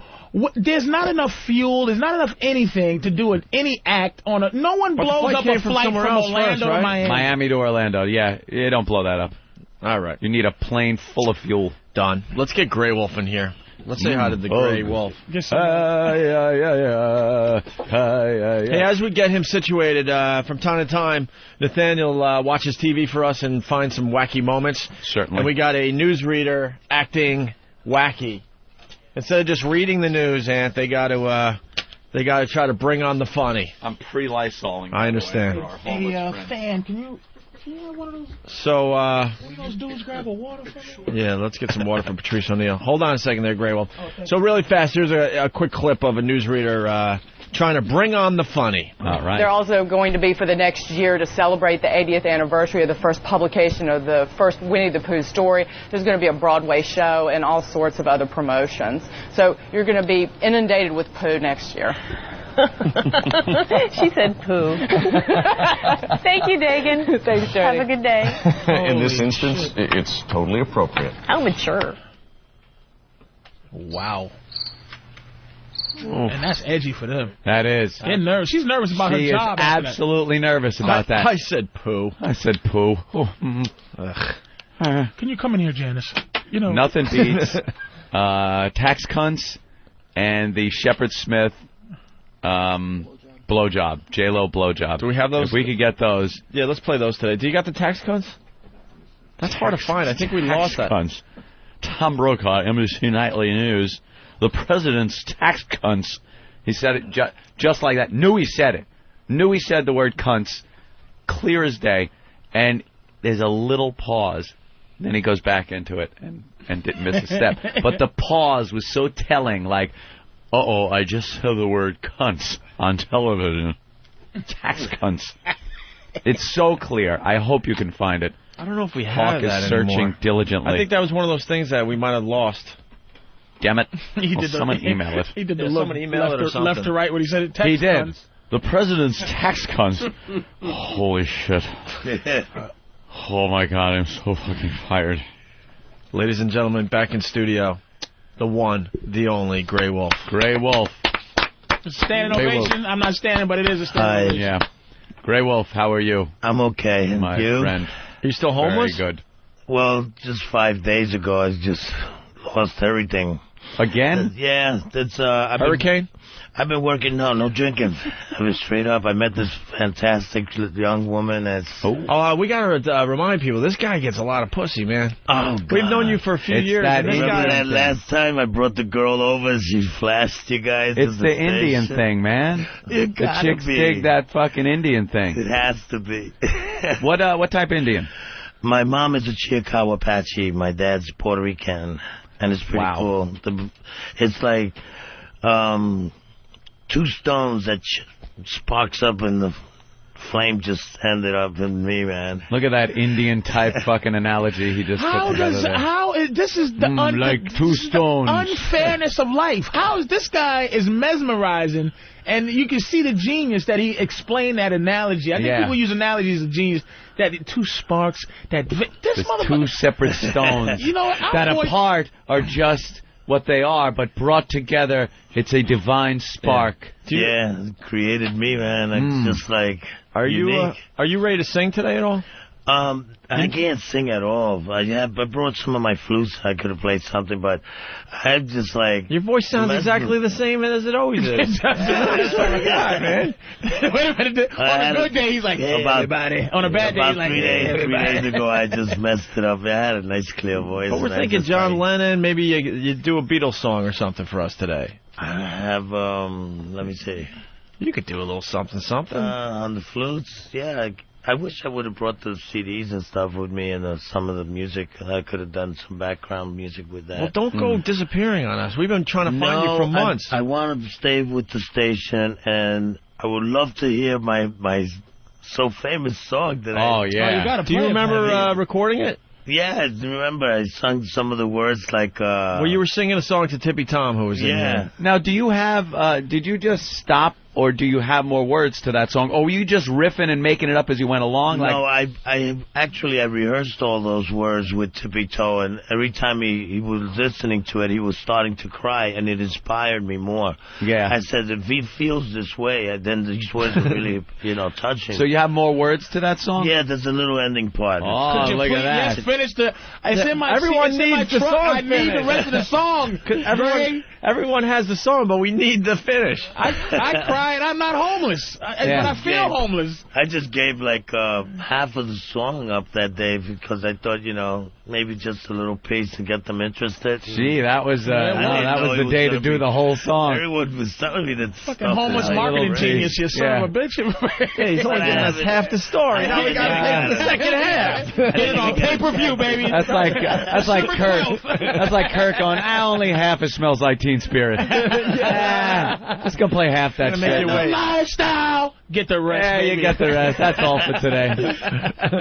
Well, if you guys worked that thing up and made it like the way Keith put it to me, is like, listen, man, and the guys, I said how they feel about it. They love it. Everyone loves it. It's a minute 49 right now. You do the ending, we got something. I'm telling you, we got something. Genius, man. They're already playing it on the blues channel. Throw the chorus in again. I don't have the guitar with me or anything like that. Another verse and chorus, I have and the then flutes with me. I don't have the guitar. You don't even need the guitar because you got a great producer behind you. Drew Boogie really made the song smoke. Well, he needs the guitar probably so he can just... He brought a guitar. Yeah, what kind of guitar is that? It had 6 strings and made out of wood. It has these keys that you could like tune up the strings. What kind of guitar is that, Danny? That's the Jägermeister Schecter that they sent over. Right.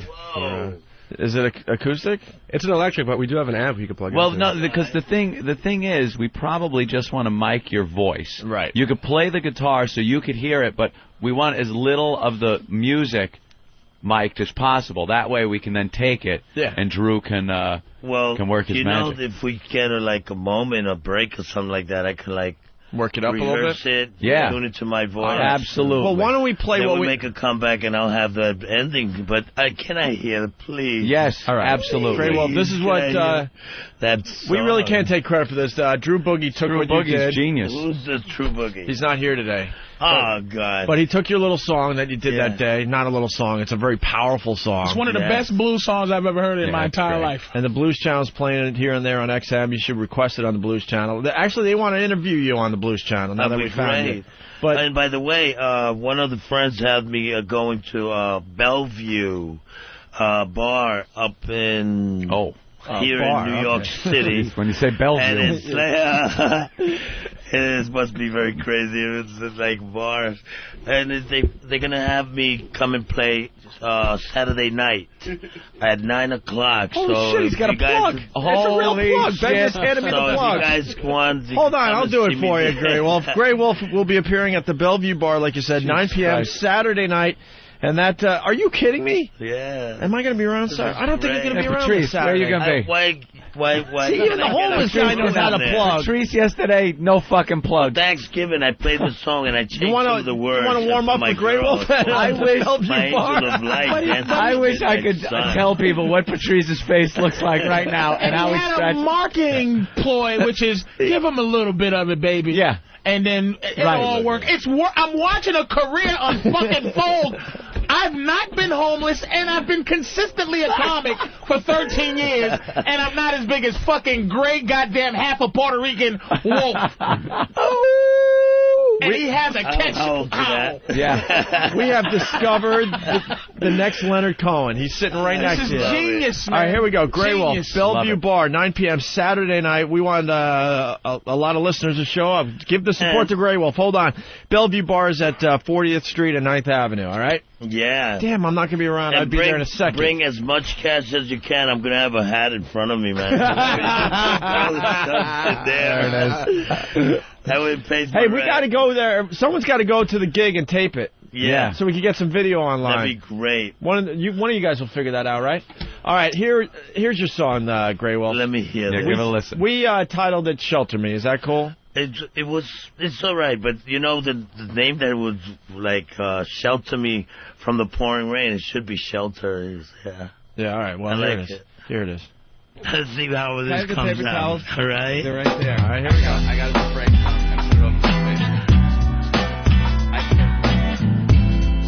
Oh, this is nice. This is a story about a man, and he always was so lonely at night. But his voice was rowdy. You could hear it all through this train station. And I'm going to sing this one. This is about Tippy Toe Tommy. Let's go while we're young. It's late at night, and I have nowhere to go.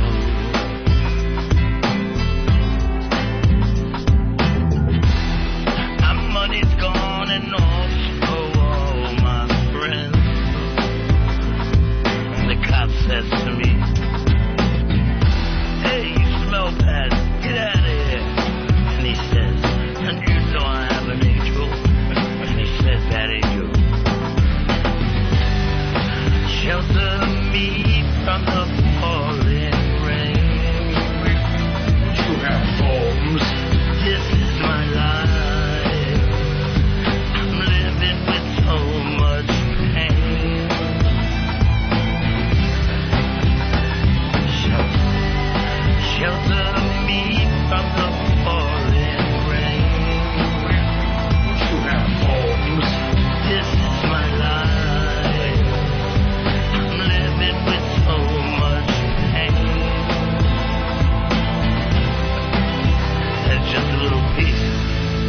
See? Yeah, he set it up at the time. That's a little piece. He had the second part in his head that day. He should have said suckers at the end. Yeah, This little piece, please sucker. deposit.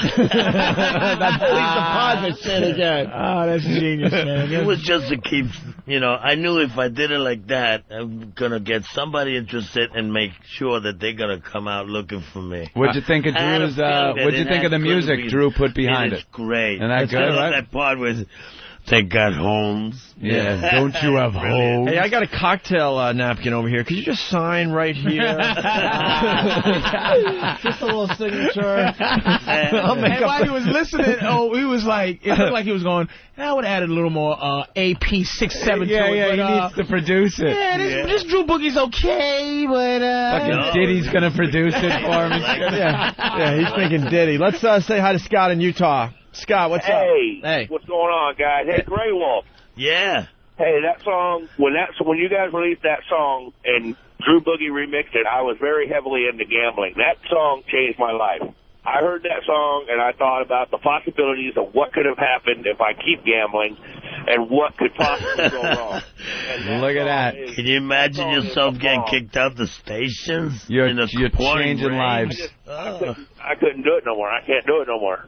That's After great. thinking about what you go through and what Tippy told me and hearing that song, I can't do it no more. And I just want to thank you. If I could change one life around into a better, man, I think I've done my job in this planet. Well, you definitely changed mine, man. You did your You're job. welcome. All And right. you know what? Thanks to Great Spirit that gave me this lyrics of touch people, man. You know, the best part of it that gets me is the cop going, hey, you smell bad. Get out of here. It's like, that's the one that, makes me go, fuck, is that so real? Hey, because it is, you know. He's got all this talent, and that's all. Yeah, hey, you smell bad. Let's get out of here. It's like, that brought it, to a place. Hit You know what I'm the saying? road. We got your producer on the phone. Drew Boogie, everyone. What up, people? What's up, Drew? Hey, Drew. Genius, Drew. Genius, man. Hey, thank you. Hey, listen, Grey Wolf, I just wanted to say, if you're going to do it, you got to do the whole thing so I can, because otherwise, if you do it at a different pace, I won't be able to match it up with the first part. No, I think the same way I played it there is just the way I like the melody. It's just very gentle. Maybe we could set up some... The thing is that this song is done with flutes, like pan flutes. And then I did it with pan flutes and singing it, and then pan flutes again, and it's really great. That part of Can you guys do this in one of our studios, you think? Yeah, we can get all that. Why don't we get some studio time? We get Grey Wolf back, we get Drew Boogie, you guys work it out together, he'll redo the whole song, and we'll see what we got. That'd be I'm great. I'm going to see Grey Wolf on Saturday anyway, so... All right, you've been listening, huh? Yeah, Grey Wolf's going to be at Cool. Bellevue Bar, 9 p.m. Saturday night, 40th Street and 9th Avenue. And I'm going to need a guitar. I don't have one. He doesn't even have a guitar. He's got a gig and he doesn't even have a guitar. I have a friend that's selling a guitar for $200. That's like Patrice plugging his stand-up and going, hey, someone bring the microphone. This guy is going places. I'll bring it. Nothing's going to stop this guy. Drew's going to bring you... All right, Drew will bring you a guitar. If it's like an acoustic electric, I have an amp that I can... I can't put tell you together. how bummed I am that I'm not going to be in town this weekend. Oh, God. That's going to be the... I would... You know what it is? I hope a lot of fans from the show go down there. You know what this is going to be like? Being in a small club in the Village in the 60s and seeing Dylan for the first time. Oh, my God. That's what it's going to be like now. It's the opportunity to see Dylan. Hey, wait a minute, Ben. That's No Filter Paul's guitar? Yeah. Fuck No Filter Paul. But if we is that his get us in trouble guitar? Well, I don't think he's claiming it. Fuck No Filter Paul. We'll give him steaks or something, man. He ain't playing that guitar. He's not going to play it. But Grey Wolf, if we give you that guitar, they're gonna steal that from you on the street, aren't they? Yeah. No, they won't. Oh, yeah, they will. Yeah, they will. They won't, because this goes straight into a place where I work. You see, I have a day job now. Oh, you do? People trust me. I work at the 251. No. Well, don't give out the address. 14th Street. What do you do? So they could see me. I deliver money to the bank. Sometimes I stock up That's the beers great. for Maybe the guy you shouldn't from be telling Tippy anybody Tommy this. and everybody That's that great. drinks. He's laundering money. I'm the one that puts laundry. People don't trust me. No. What the fuck? I'm not announcing anything. I don't carry money nowhere. Patrice is boggled by this entire thing. Because he's a genius, right? But I'm like, did it just happen yesterday? Or, like, did he recently become like this? Or it's like, if he's like this his whole life, he's about to be famous. Yeah. Like, he's like, come see me at the Bellevue bar. But it's like, did he not do that 30 years ago? Or he didn't have the voice? Or what's going on? What were you doing like 30 years ago? Yeah. And that's kind of fits you because it's got the big fucking Someone stag call on the front. Someone call No Filter Paul. We want to hand this guitar over to him immediately, but it really is Paul's. This is going to be for me, for moi.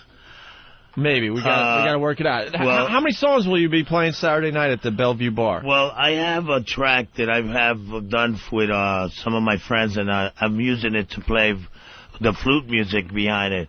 I only got like Carlos Santana's Europa that I do with flutes and the guitar, and I have the song. But I retitled it, and I sung it to my girl because I didn't know it was going to be popular with the homeless song. And I redid it with the lyrics saying the same in the beginning, but instead of I have no home, it's like, it's late at night, and I'm on my way home, and an angel of light appears dancing in the midnight sun, and that's the way she appeared to me. And her name is Mecca, by the way, de Jesus. She's just finally got in touch with her dad through the internet. She's been, like, away from her dad since they, you know, personal stuff that I want to bring in. She's staying with me and the friends in Queens, and he put us up for a while. That's cool. Funny stuff. I had to come back to the streets. I got her in somewhere else because she just started working. Yeah. The way we met, it was funny. I saw this big, white, beautiful dog, and he's with this guy with dreadlocks, and I grinned and I said hello, and his name is Manny Pass. He's a traveler. And she has this girl who's like with him, and all of a sudden the next day they just like fed them and everything from the shish kebab truck, and the next day she was like stranded. And she says, you left me, and I got nowhere to go and all this. And I said, so come on downstairs to the train station. I'm going to perform down there and make some money, and we'll go eat. Perform down at the train 2.5 months she's been with me, and we still best of friends. We've been going everywhere. We love going Mexican restaurants and stuff like that. Shit going there has on. not been any sex in our lives yet. Oh. And we've been keeping it like that to make it into a special moment where we feel that is right. But everybody else, I'd call him a fag. Man. Grey Wolf, I'm right where he's. I'm celibate now. I've been like that for 9 years. My daughter's 9 years old. So Barbara and me broke up. First time I went on the shopping spree, all I did was buy stuff for my daughter and my wife. That's right. I was very much in love. That's why we do the homeless shopping spree. See, we're doing some good out there, Grey Wolf. This is and the thing is, but I could believe that girl doing that. The best part, and I never got a copy of the picture. Santa Claus, I sat on his lap. She wanted to sit the girl on his lap, and she says no. She sat on my lap. And when the picture was ready, she just flashed, and Santa Claus's jaw hit his knees. And Martha was like trying to get a blanket over her. It was incredible. I'll never forget that. All right, hold on. We got the phones are going nuts from all over the country. Let's say hi to Will in Denver. Will. Hey, Will. Gave you the big intro here, Will. You're in. You're on. Will from Denver, he wants to buy that song. He just wants to download it and buy it and make sure you get some money off it. Let's go to Hector in Brooklyn. Hector. Yo, what's up? What's up? Make it fast because the phones are really nuts right now. Grey Wolf, man, I wanted to thank you. That song gave me hope, bro. I went through a divorce, and I know all about that money's gone, and so all my friends. Bro, thank you, Brian. You're welcome. Look at that. Just thank the Great Spirit, man, because he's the one that gave those words. I can't take credit for any of that. All right. Great Spirit is the one that touches me when I put words like that. Great Spirit. Look at that. Let's go to Ryan in Jersey. Did you know there was a Great Spirit? I don't believe in Santa Claus, but I believe in the Great Spirit now. I believe in everything he says. That's fucking right, man. Rudolph is a hunk of shit, but the Great Spirit is I'm all about the Great Spirit but I now. love Rudolph. Don't knock him off like that. Rudolph. I love his red nose, drunk. man. Fuck him. I mean, Ryan in Jersey. Hey, L.A., what's going on? Fucking didn't mean Listen, Grey Wolf, that is an amazing song. I just wanted to ask you, though, as many times as I've heard that song, I can't make out the two lines after the cop says, hey, get out of here, you smell bad. Me either. Maybe if they played it, I could probably hear it, and I'll let you know, because I... All right, where is that damn thing? Let's play it. Hey, you smell bad. Get out of here. Yeah, I don't hear that either. Well, when we get a real copy of the song with Drew Boogie... Oh, Drew Boogie hung up. They're going to do this in the studio. You're going to do the second half of the song today? Yeah. Just to give us a taste? The thing is that I have no idea. Like I said, I forgot totally about this whole thing. And it just started to get me, like to shelter me from the pouring rain. It's like just hit me a little while ago before I entered inside here. Yeah. And it's like, wow, I forgot all about that. Right. It's like, well, you'll get with Drew Boogie and you guys will work it out together. Let's say hi to... Then I can make up words from there on. Jeff in Indiana. Jeff? Hey, O&A, Patrice, how you doing? Hey. Grey Wolf? Yeah. I want to tell you, that fucking song is a tearjerker. And I want to say to all the news media and everybody who thinks that O&A don't do any good, fuck you. All right. That is great. Thank you, Jeff. We got girls that are calling in. They want to sing back up. You get some of that. Can you imagine getting that soul in the background? Let me tell you the cult genius thing he did that almost envisioned cult hero. Is I don't have a guitar. Somebody bring a motherfucking guitar. And everybody just has instruments that he needs. Right. And he don't even go to his shows with instruments, you son of a bitch. That's a real musician, though. He just genius. feels it, man. He's like the old school blues guys. Drew Boogie's like, hey, man, how you he'll play a spoon if he has to. Damn. Let's say hi to No Filter Paul. Good, hey. Hey, Paul, what's up? I haven't been listening. People just emailed me, told me to call, so what's going on? What's going on? We want to give the guitar to Grey Wolf. Are you talking about the December one? The Jägermeister guitar that you won. What would I would have won this month, you mean? I think it was part of your prizes last month. Okay, because I already have that. Well, there's a guitar in the studio, and they're saying it's yours. Well, it's not. Oh. But if it's December's, because I know you guys canceled it because some idiot didn't follow the rules. But, No, we don't want the December guitar. We want the guitar that you have right now. Okay. She's like trying to be half nice. Well, if I win for December, I already have one guitar, so I guess you could give him the second guitar I would have won. No, I didn't understand. The guitar that is sitting in your closet that you'll never play, we want you to give to Grey Wolf. Wow, that's what you want? Yes. Okay. Tax cunts. Man, you have no idea. Cunts. No Filter You Paul. know you're on the air, right? So Obviously. you gotta say the right No thing. Filter Paul has no idea what he's doing for himself right now. You between the I wall assumed and the sword. once he said he had his guitar with him, and then that one sitting here, that would be Grey Wolf's, but Opie wants to take your guitar from you. No, listen, I'll tell you what I'm doing right now. All right. Yeah, we could hand him that guitar. I'm testing Paul to see what kind of a heart this motherfucker has. A test. And No Filter Paul hasn't listened to the past 20 minutes, man. You're doing yourself a great disservice right now. You have no idea, man. We're talking about the gray spirit and everything, and you're debating if you should give up a guitar. Hey, put you against the wall and the sword. You have to do this by your heart. 1, 2, 3, 4, 5 people on hold, all saying if Paul doesn't give the guitar, they'll fucking go out and buy this guy a guitar. They don't need him. He's a cult figure. Yeah. You know, it's like the guy that won't give up the Red Sox the ball for the World Series. That's right. It's like you got to give him the guitar. Imagine Paul being the guy There are times in your life where you're put in a bad situation where you have no choice. You don't want to give up your shit, but you're like, fuck. It has to come Everyone's from your heart. looking. Opie, what if he's like, but Eric Clapton just signed it. It's like you gave Hendrix. Imagine being the guy that gave Hendrix a guitar. Yeah. Because he didn't have one. That's what your position you're in right now. Does it feel comfortable in your hands, Gray? Yeah, man. Well, that guitar is yours. If we have to buy one, we'll fucking buy one. Fuck you, Paul. Paul. Yeah. Fuck you. Fucking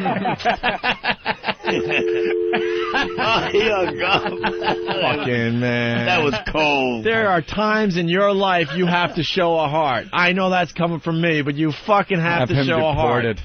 Fucking Paul. That guitar is yours. We'll figure it out what we have to do to replace it. Great. Thank you, Jägermeister, and the Jägermeister music. Why tour. was that guitar earmarked for something? I don't even know, but all I know is that man needs that guitar. That's all I know in my stupid head today. I'll go back to being a prick tomorrow. That guy needs that fucking hear guitar. what this guitar could do. Well, let's plug it in. We got a little amp. Do you have the amp? Let's plug it in, man. Now this guy's... Hear what this could do. You know, here it is, Anthony. Jägermeister Music Tour featuring Disturbed with special guest Corrosion of Conformity. I didn't bring my blue. They're giving out all sorts of shit, including a Schecter and... Well, he's talking. All right. Well, we got tour prizes from Schecter, Coffin Case, and Peavy. You can get tickets for the Corrosion Conformity and Disturbed show at Ticketmaster outlets or go online, Ticketmaster.com. For more tour information, visit JägermeisterMusicTour.com or www.disturbed1.com. Brought to you by Jägermeister Liqueur, 35% alcohol by volume. Man, everyone wants to talk to Grey Wolf, but we want to give a pair of tickets out to see Disturbed and Corrosion Conformity in Jersey. They're playing Jersey.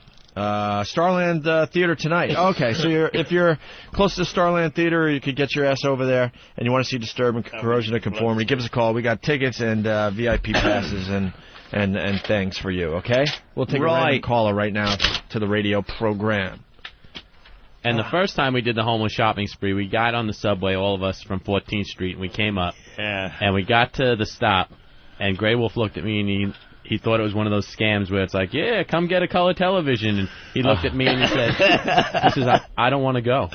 I said, no, trust me, I'm not fucking with you. You can come. We're going to have a good time. And he says, no, I don't want to go. Where they gather you up and take you to jail. Yeah. Yeah, that's exactly what I said. I just, I looked at him and I told him, I said, trust me. I said, this is like something from Beat Dads or something. And yeah, I've seen it on Cops where they have the big color television and they bring it to the house. Yeah. And then the guy comes to the door and he's all happy and the cops are like, all right, come with us. Yeah. Let's go to Joe in Jersey. Joe, make it fast. Hey, good morning, guys. I'm inspired here. I'd like to donate some money to the charity here, help Grey Wolf out. I smell charity here. Let's do something good. Well, we're trying to do something good. The homeless shopping spree, if you join us, because we like all the fans to go to the mall and help these guys shop in an orderly fashion, and most of the fans end up giving these guys the money in their pockets. I'm telling you. I'll pledge $200. These guys walk away with nice cash and gifts every time we do this homeless shopping spree. I don't even think you need to enter Grey Wolf in the fucking contest anymore, man. It's like I live 10 minutes from the Starland Ballroom. I'd love to see Disturbed tonight. Oh shoot, that'd be great. Do we get a winner for that? All right, I'm taking the random caller. You seem like a good guy, dude. Joe, we'll give you tickets, all right? You're the man. Thanks, and if you want to give Grey Wolf any money, just go to Bellevue Bar, 9 p.m. Saturday night, 40th Street, 9th Avenue. He's going to be there playing a few tunes. We need to set up a holiday charity for these guys here. All right, Joe on line 4, he's got the Corrosion of Conformity and Disturbed tickets. All right? Lucky him. All right. Allison from Jersey. Allison? Yeah. Hey. I'd love to do backup for Grey Wolf. You know how to do backup? Yeah. Give us a little something right now. Shelter me from the pouring rain. This is my life. That's my own voice. Yeah, I need something. Shelter me from her voice. It needs it's just not right for Grey Wolf. No, man, you need a big black singer, man. Just jiggling. A choir behind his. And I am telling you. It's raining. Shelter me. Shelter me.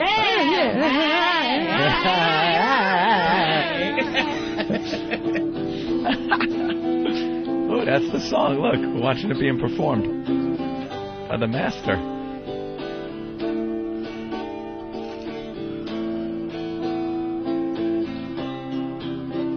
It's like watching Esteban.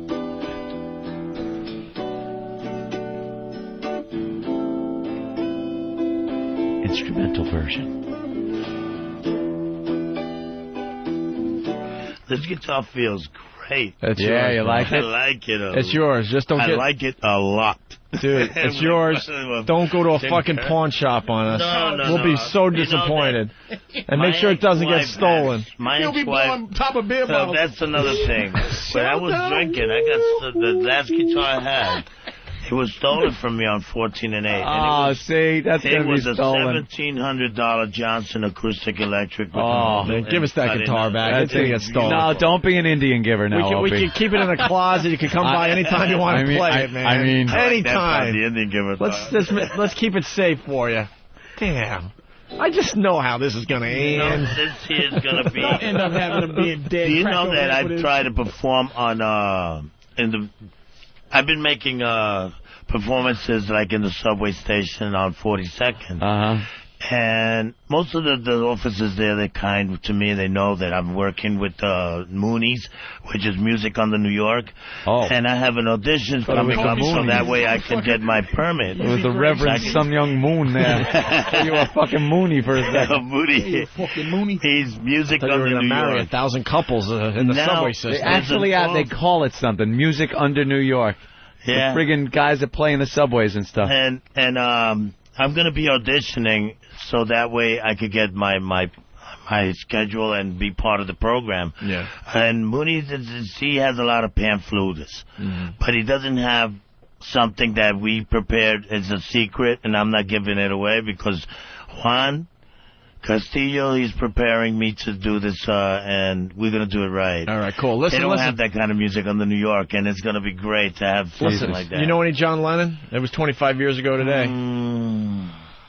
Imagine? But Can you do Imagine? Sing it. I Why can not? play it. I can't sing Give it a try. You give I it a don't try. even know the words. Oh, the words? I forgot them. No, How about Lord, any that is beat? If we got your lyric Submarine? sheet, if we got your lyric sheet, could you figure it out?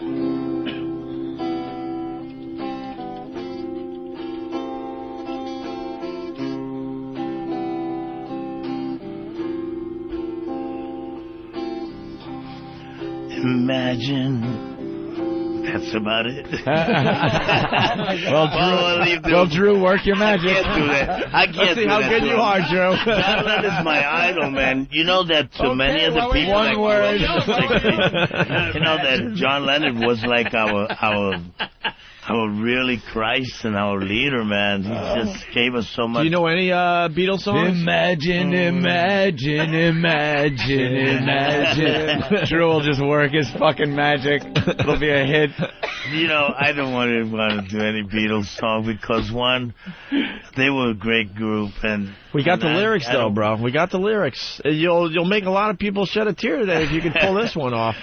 Oh, I'm just God. thinking. Let's try it. You copying that up? All right, we're getting the lyrics for you. Well, just give it a shot.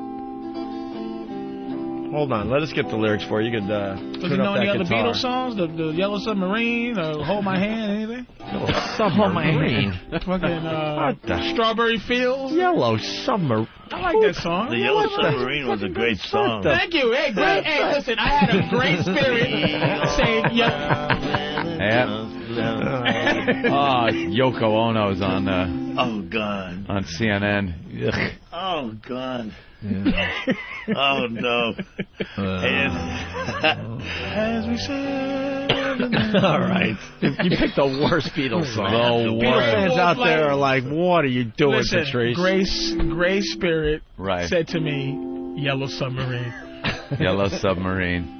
Hey, I Well, bowed he to was the guy when wrong. I saw And him. Lucy in the Sky with Diamonds. Yeah. Oh, there Grace you go. Spirit said to me. Do you know that song of Lucy in the Sky of Diamonds, it means of a person that you have, like, let's say like my parents, right? They were great. I mean, they were fantastic. They gave me everything that I needed to know. Even a couple of little whippings here and there. My dad, he was fast with his hands, but my mom was very encouraging with some of the music. She got me a guitar when I was like 9. And that same day, my father came up with a birthday cake in the shape of a guitar. Every time I asked the girl that was cutting the cake, I want some soda, she comes back with another piece of cake. I ate like 8 pieces of cake. I hate cake. The thing was that I hate cake. I hate the cake.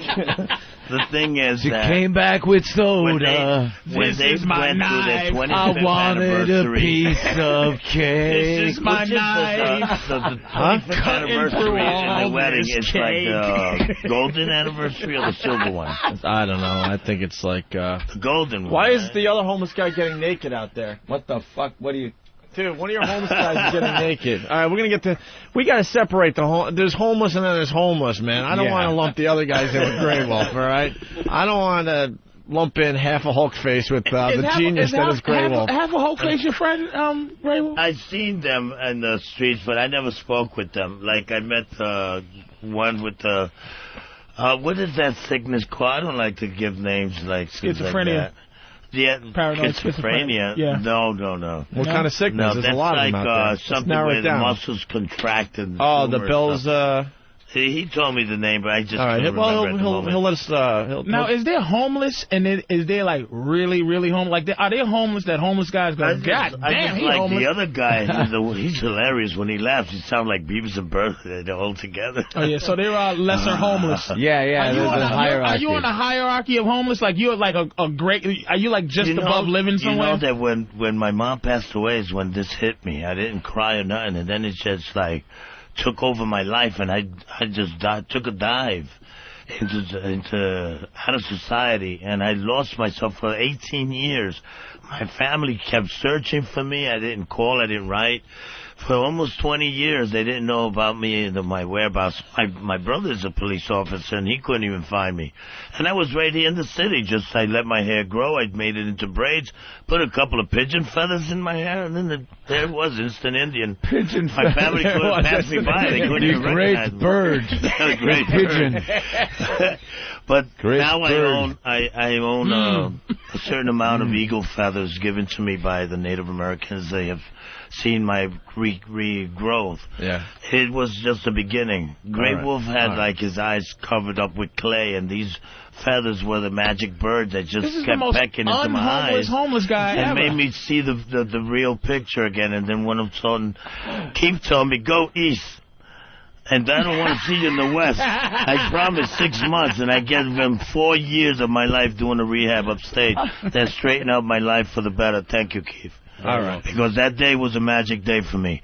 Everything was magical. I learned about what the alcohol was doing to me, and there was a counselor there. Oh, my God, he was wonderful. Yeah. He also cried and lost himself into drugs and alcohol when his mother died. So it was like a perfect, well, how did he know my story, I said.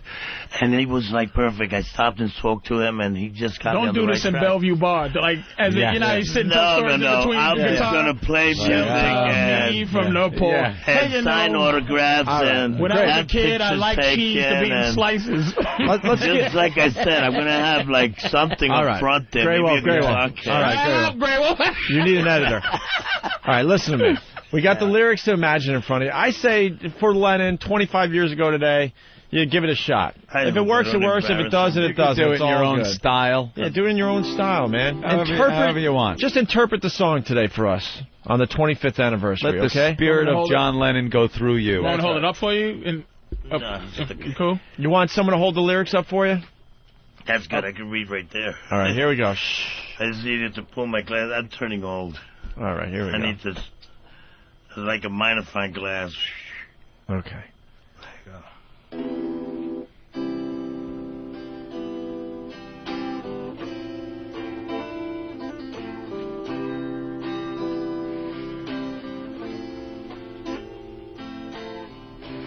Imagine there's no heaven. As easy as you can try. No hell below us, above us only sky. Imagine all the people living for today.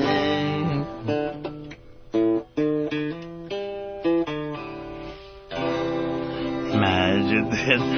Sorry, guys. Sorry, Johnny. I messed that up real good. Imagine there's no countries. It isn't hard to do. Nothing to kill or die for.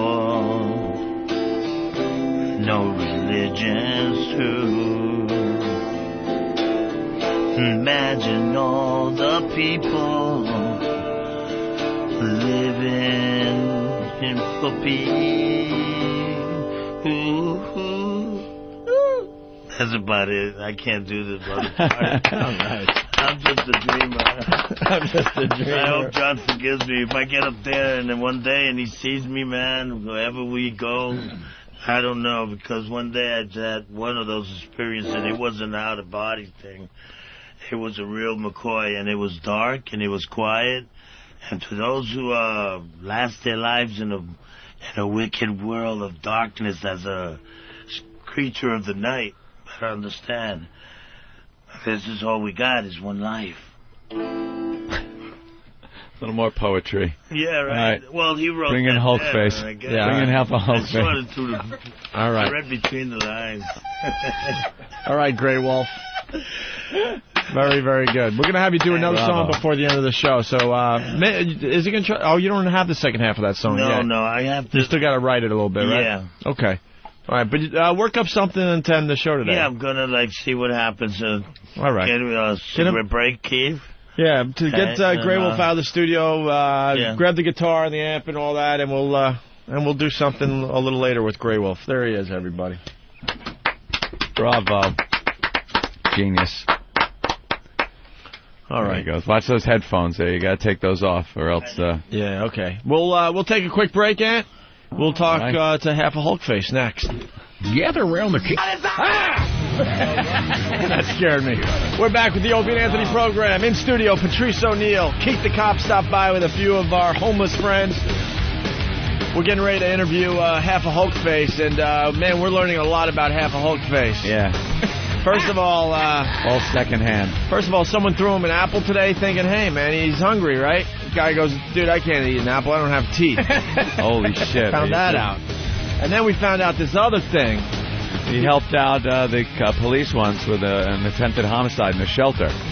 One of these homeless guys went up to another one with a meat cleaver and hacked it into the back of his head, and no one came forward except Half a Hulkface. And that's when I thought, wow, maybe he had a real fine face before he turned into a snitch. Like he was Brad Pitt and he snitched out and they worked him over. No. Now you sure nobody is going to know I'm snitching? Absolutely, Half a Hulkface. Half a Hulkface. What we've done is we've lit the area in a special way where they can only see you in silhouette, so they will not know who you are as you testify. Well, I saw a guy run up to, is that Half a Hulkface? Nigga. Wait, whoa. I'm looking behind this nigga snitching on me, right? Half his face is on... That's half a motherfucking Hulkface snitching on me. How you know? Nigga, look at your silhouette. Half your silhouette is fucking... You're not going to be half a Hulkface anymore. I'm going to even out that motherfucker. You're going to be whole Hulkface after this. Might as well paint yourself green now, motherfucker. Well, I got to find out his story. All right, let's get him in here, man. Half a Hulkface. Half a Hulkface entering the studio. Shit. Here he comes. I can't. Don't be offended if I can't look too long. Here he comes. Take a seat there, my friend. What's up, bro? What's up, man? Put on them headphones, and we got to get to the bottom of this. How you doing? Good. What's your name, man? Scott, move up to the mic just a little. There you go. Scott? Yep. Now, you're a homeless gentleman? Yeah. What happened? Basically, don't talk to my family. They're a bunch of bastards, so they can kiss my ass. The only people that actually kind of help me out are all my friends. Yeah, but, you had a home at some point, right? Well, I was living in California, and... Hosting the Tonight Show? Fuck Jay Leno. I'm teasing, of course. But you lived in California. Yeah. Here comes the Photoshops. And then... Holy shit. But you had a home. Yeah. All right. What happened that made you homeless? I basically, after my mother passed away, basically... God damn it, a little advice. Mom, stop passing away. Yeah, it seems like a lot of the mother thing going on a lot. So your mom passed away. Both of my sisters were older. They had their families, so I just packed up my things and left. And left without any place to go? Well, I had a place, but then my landlord evicted me. He wanted to raise the rent, so... And you were in New York at this time? Yeah. So you just ended up evicted, out on the streets? Pretty much. And that was how long ago? 2.5 years. 2.5 years? Yeah. So it hasn't been that long for you? No. But you've been on the street the whole time since then? Off and on. I stay in a bullshit hotel paying about what? I love the bullshit. It's over there by the Asshole Arms. Yeah. So you stay in the bullshit hotel. Yeah. And what, for how much a night? It's what, $120 a week. $120 a week? You got rats everywhere, cockroaches everywhere. How do you make the $120 a week? Any way I can. Yeah? You got it. Wait, let's get into that. Side job Hey, nothing perverted now. What? No, I'm just asking how you make your money any way you can. So that I go to day labor. Day labor. Okay. Yeah. Okay. Well, there you go. You get up enough to keep a roof over your head occasionally. What do you do in the cold? Same thing. Yeah, just try to make enough money to stay in the hotel. Pretty much. Yeah. But that homeless life is a bitch. That it is. Jesus Christ. Now we got to ask you, what kind of medical anomaly do you have going for yourself there? It's a tumor. It's a tumor. It's not a tumor. It's a tumor. Is it one tumor? Well, the predominant one's on my face. Right. But then there's other ones? Smaller ones. Smaller ones. Yeah. And what are they like? Can they be removed or? The one on my face, I've had 12 surgeries since I was probably 5 years old. Get out of it. Growing up, the doctor's excuse was the reason why they couldn't take it out was they felt if they took out the whole tumor that they would pinch one of my facial nerves, which would have caused me to be paralyzed. Goodbye facial nerves. Yeah, Take right. my facial nerve out of this motherfucker. Isn't that kind of a trade-off, maybe? Yeah. But as I got older, once medical science got actually better, the doctors said that those nerves have been gone for years. Right. You kind of, see, because your mouth... so Botox, that anyway. nerve, The Botox kills nerves. Anyway. So, they could have taken it out then? Yeah, but it was all a money issue, which it is today. It's all a money issue. They would be able to take that out. Well, yeah. If I had, let's say, $2-3 million, easily. 2 to 3 million. That sounds like it's pretty expensive. Well, the last major surgery I had, it ran well over close to $500,000. That's a $500,000 face you got? Yep. Holy shit. And what did they do?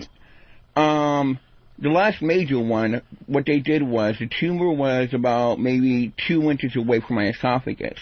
So they had to go in there, basically cut out most of the tumor, do they did a skingram on the lower part of my right leg. Ow. To basically hold the skin up so that way it wouldn't affect my breathing. If I didn't have that surgery, I would have been dead already. Wow. That is some fucked up shit. What? Now, does Eric Stoltz ever call you and nope. Get mad that you're stealing his act? I wish the money from him, though. He stole my idea. You don't have a map with a lot of pins on it. Jeepers. Creepers. Do you have Cher's phone number? Right, yeah. That must, it must you be don't have hard. someone getting ready to put the pins back in a drawer somewhere. It's got to be rough, right? I walk around, goddamn fucking kids pointing at you and shit. Rough. What is this? What do you mean it's gotta be rough? It is rough. Gotta be. There's That's no my question about preface it. Nigga, to seeing how rough it is. If some of your hand was on the left side of the other hand, like if you had a pinky that was turned to the left off your hand, people go, "Oh shit, man, what the fuck happened?" His face is like a broken baseball player's hand. It's on the left. It's a half a Hulk. Right. Yeah. Half a Hulk. And because of money issues, there's nothing you could do about it. Nope. Man. Nothing. You better be able to sing. Shit, Grey Wolf can sing, and ain't nothing wrong with his face. Can you sing? Nope. No. Can't sing worth a lick. And you can't eat apple. Nope, no teeth. God damn. You have no teeth? What happened Did to that the teeth? happen? Or? The surgery they did last year, the surgery they want to do now is that they want to take out the whole tumor. And that's a good well, suggestion. yeah. That'd be a good start. Well, but the tumor will actually grow back. Why? Because that's a chia tumor. Fucking guy got a tumor. You know what? Pretty much. The tumor itself, it's like a grapevine. The more you pluck off, the more that's going to come back. So, the reason why they removed all my teeth was they actually got a sensor. Once they remove the tumor, as I got older, the tumor actually caused the right side of my jaw to grow out of place. So they actually got to break my jaw, and actually reset it. So my jaw's going to be wired shut for I don't know how long. Good God. Wow. And who pays for this? The state? Taxpayers? No. I don't fuck it, man. Jesus, taxpayers pay for his face. I don't care. If taxes are going to that's fine by me. Man. I'd rather do that than some stupid program that teaches kids some stupid thing in school they ain't going to use. Yeah, man. Help Fix the guy's face. Face is like... Damn, bro. Poor guy. What's your nickname with all your buddies? They got to have a nickname for you. They call me Scott. They just call you Scott? No, come on. You've heard the names. What do they call you there, Scott? No, all my friends respect me. Yeah. Of course you can have some assholes who make fun of me, but... Not assholes. Your friends are going to... Look, if I grew up in the hood with a face like that, they would call me, Twisty or come here, give me a kiss or you know what I mean? Or something. Something. Twist. But that's your friends. Friends gotta tease you. I'm a fat motherfucker. People who don't call me. Yeah, I get a fat joke today. A fat joke on me today. Bombs, but I growing up, people call me. People who love you do. Not people who go point at you, but people who go, hey man, you coming out? Let's go to the club. My friend. Stroke. No. Those friends call me Scott. Yeah. All my friends treat me as a person. But you had some assholes that call you names. Growing up, we had people that called me Lockjaw, Elephant Man, shit like that. Yeah. Which I got in plenty fights over, growing up. Mm-hmm. Wow. Jesus. Well, unbelievable. That's something. That is some. And what's going on with the ear? The ear is part of the whole thing? Well, yeah. It caused my right ear to be disfigured. Yeah.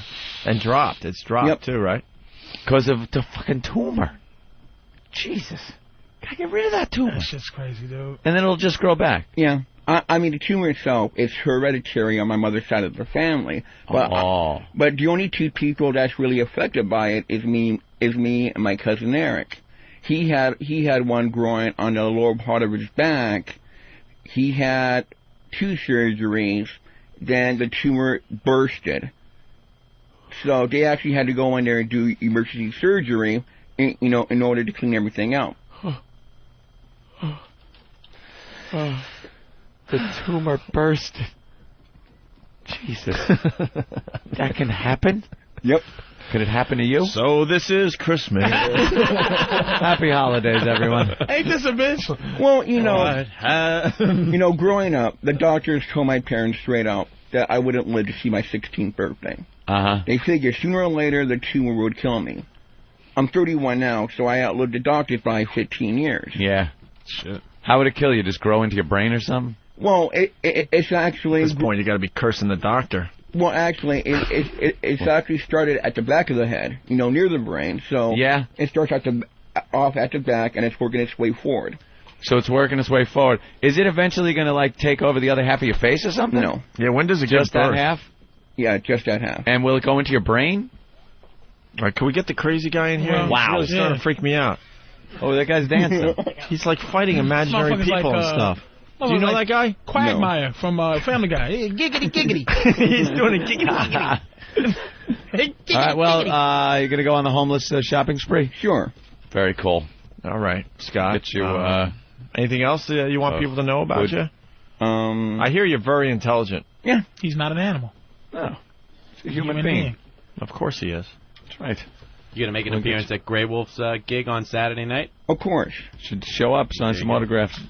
Yeah, maybe now you're famous. Give you money. The listeners will be out at Bellevue Bar, 9 p.m. Saturday night, 40th Street and 9th Avenue. Grey Wolf's performing, and Scott will be there.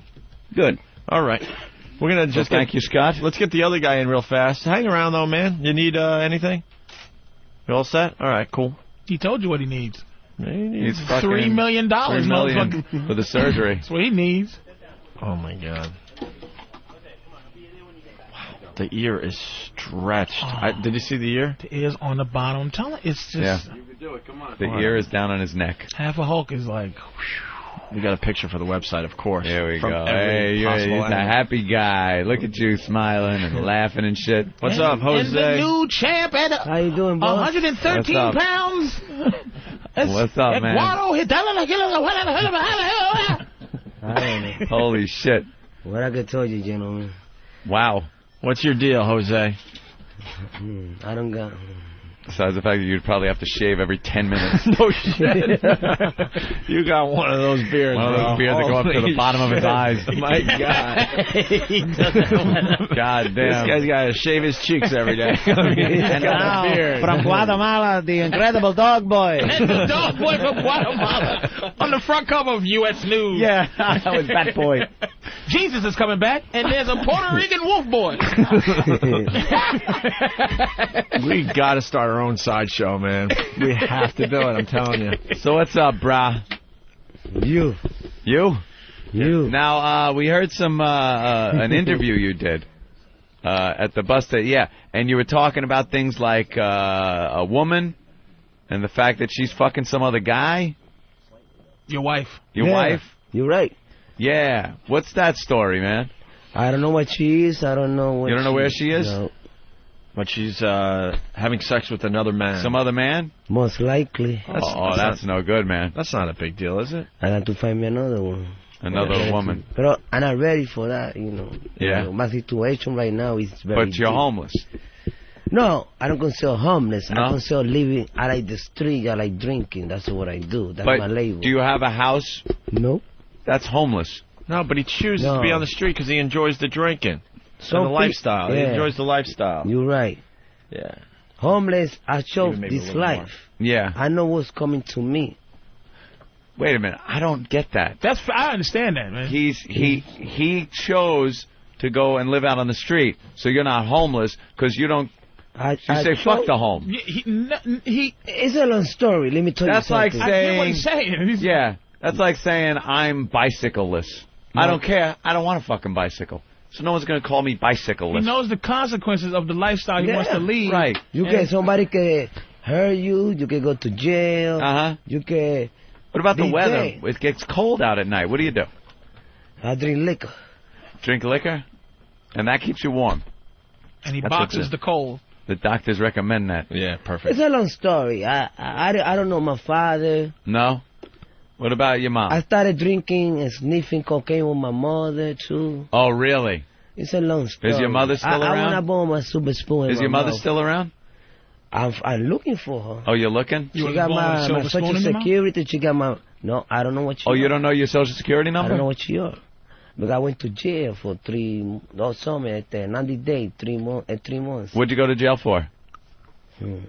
What'd you do? Long story. What'd you do? What was the charge? I was begging a quarter. Yeah. But the police charged me like sex offender. Sex offender? How do you go from asking for a quarter? Asking for a quarter to sex offender. All right, we got a story. All right, hold on a minute. He stuck some lady's quarter in his ass. He's like, ah, lady, take your quarter and... You know... Now, what happened? The problem is the quarter was in her snatch. I know you got another quarter. Right. Where's it at? It's under the cleaner.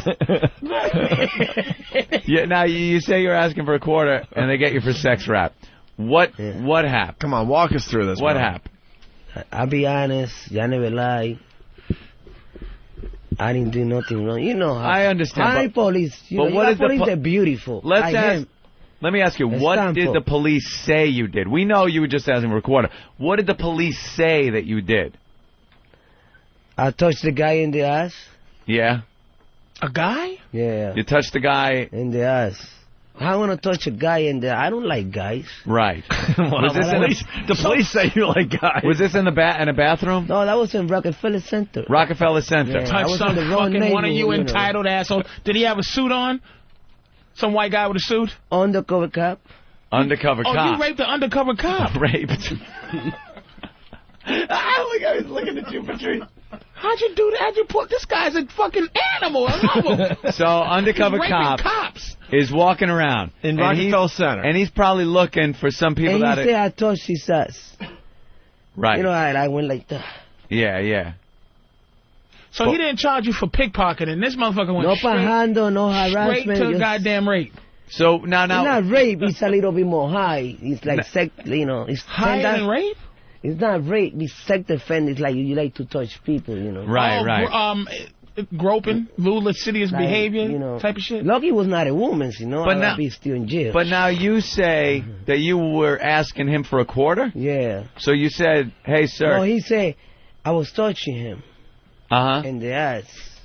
Right, like I'm a touching him person, in the I like ass. to touch people. So you come up and you're like, hey, man, and can I have a quarter? But he said you touched him in the ass. Yeah, because I had like 7 beers already. You're not drunk. Yeah. I'm not that type of label. I don't do stuff like that. So they put Keith, you in. would you, if that happened, would you charge him with a sex offense? For grabbing my ass? Absolutely. No, I didn't do this. Oh, okay. Is that the protocol, like? No. Oh, yeah. No. Wait, did he have to do a little more than grab an ass? That's what I'm saying. If I grabbed your ass, you would charge me with a sex offense? cop's ass. He's a cat. Wait. There's a little more to this. That's wrong. How do you get 90 days wrong. for that? I mean, well, not a white guy. I wouldn't charge a white guy with it. What? Yeah, if you make it far enough into the taint. It was a guy. Oh, in the He was a crevasse. woman. Yeah. It's different. It was a guy. So he turned his hand vertical. So here's what he I rubbed. touch your ass. You're gonna give me 90 days. So he put his hand in there. As if he was shaking your hand. Right. He went shaking your hand. You style can slap me and between the fuck cheeks. me over and let me go. Yeah. You touch my eye, I'll fuck you over and that's it. Oh, yeah, look at him go. So how do you make your I'll put money? you one day in whooping therapy, that's it. How do you make your money for food and booze and shit? What do you do to make it buck? Hustle. Yeah. Hustle? Because he don't seem like a can I have a quarter guy. He's a little, I don't too think hostile people give for you can I have money. Yeah, you're not a little can I have a quarter guy. you're a little too hostile for the public relation. Grey like, Wolf is can I Grey have a Wolf quarter. is great. The Indian, the feather. Half a Excuse Hulk me, face is can I get a pale quarter. face. May I have some wampum for my? He's got an act. Yeah. You, for the most part, are like, I better run away from this motherfucker. He's gonna punch me. So how do you make money? I do a lot of things different. I got customers. I got people that swing me my dollar. They pay me Cisco bag. Any sex for money? You do that? That's it. Maybe quick suck a dick for like $20. Yeah, you want Keith to leave the studio so we could really get to the bottom of this? He's a little nervous. Yeah. All right, Keith, get out of here. Keith's Look at Keith looking at them all. Yeah, Keith is giving him the look judging like... now. Look, we'll get the heat out of here for you, and then you can be open and honest. Yeah. F the police, I want to hear right, about this bro? new handshake asshole touch. That's how I'm going to greet people now. I am going to, every guy that I come across now, I'm just going to shove my hand up and down into his ass crack. I can be what a man. Is the thumb folded down or up? If like that thumb's up, that's a fine how do you do. This guy is the gay Al Pacino, man. Your asshole is so polluted. So polluted. Now, all right, so you got to turn a buck. So what do? You hustle out on the street. You maybe suck a little dick. You make No, what? I never did that. No, what do you do? Not yet. What, you give up the ass? What do you do? No, not yet. You jerk them off? Maybe give a hand job? What do you do? And how much you get?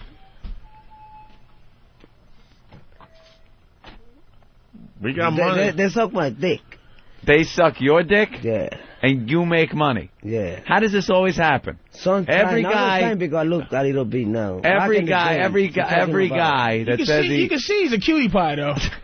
You can see with the shave and you can look at him. He's precious. His eyes, He's got those puggle eyes. Yeah, his eyes rival yours, Anthony. I'm telling you right now. He's got those puggle eyes. Very charming little son of a bitch. He's gorgeous little son of a gun.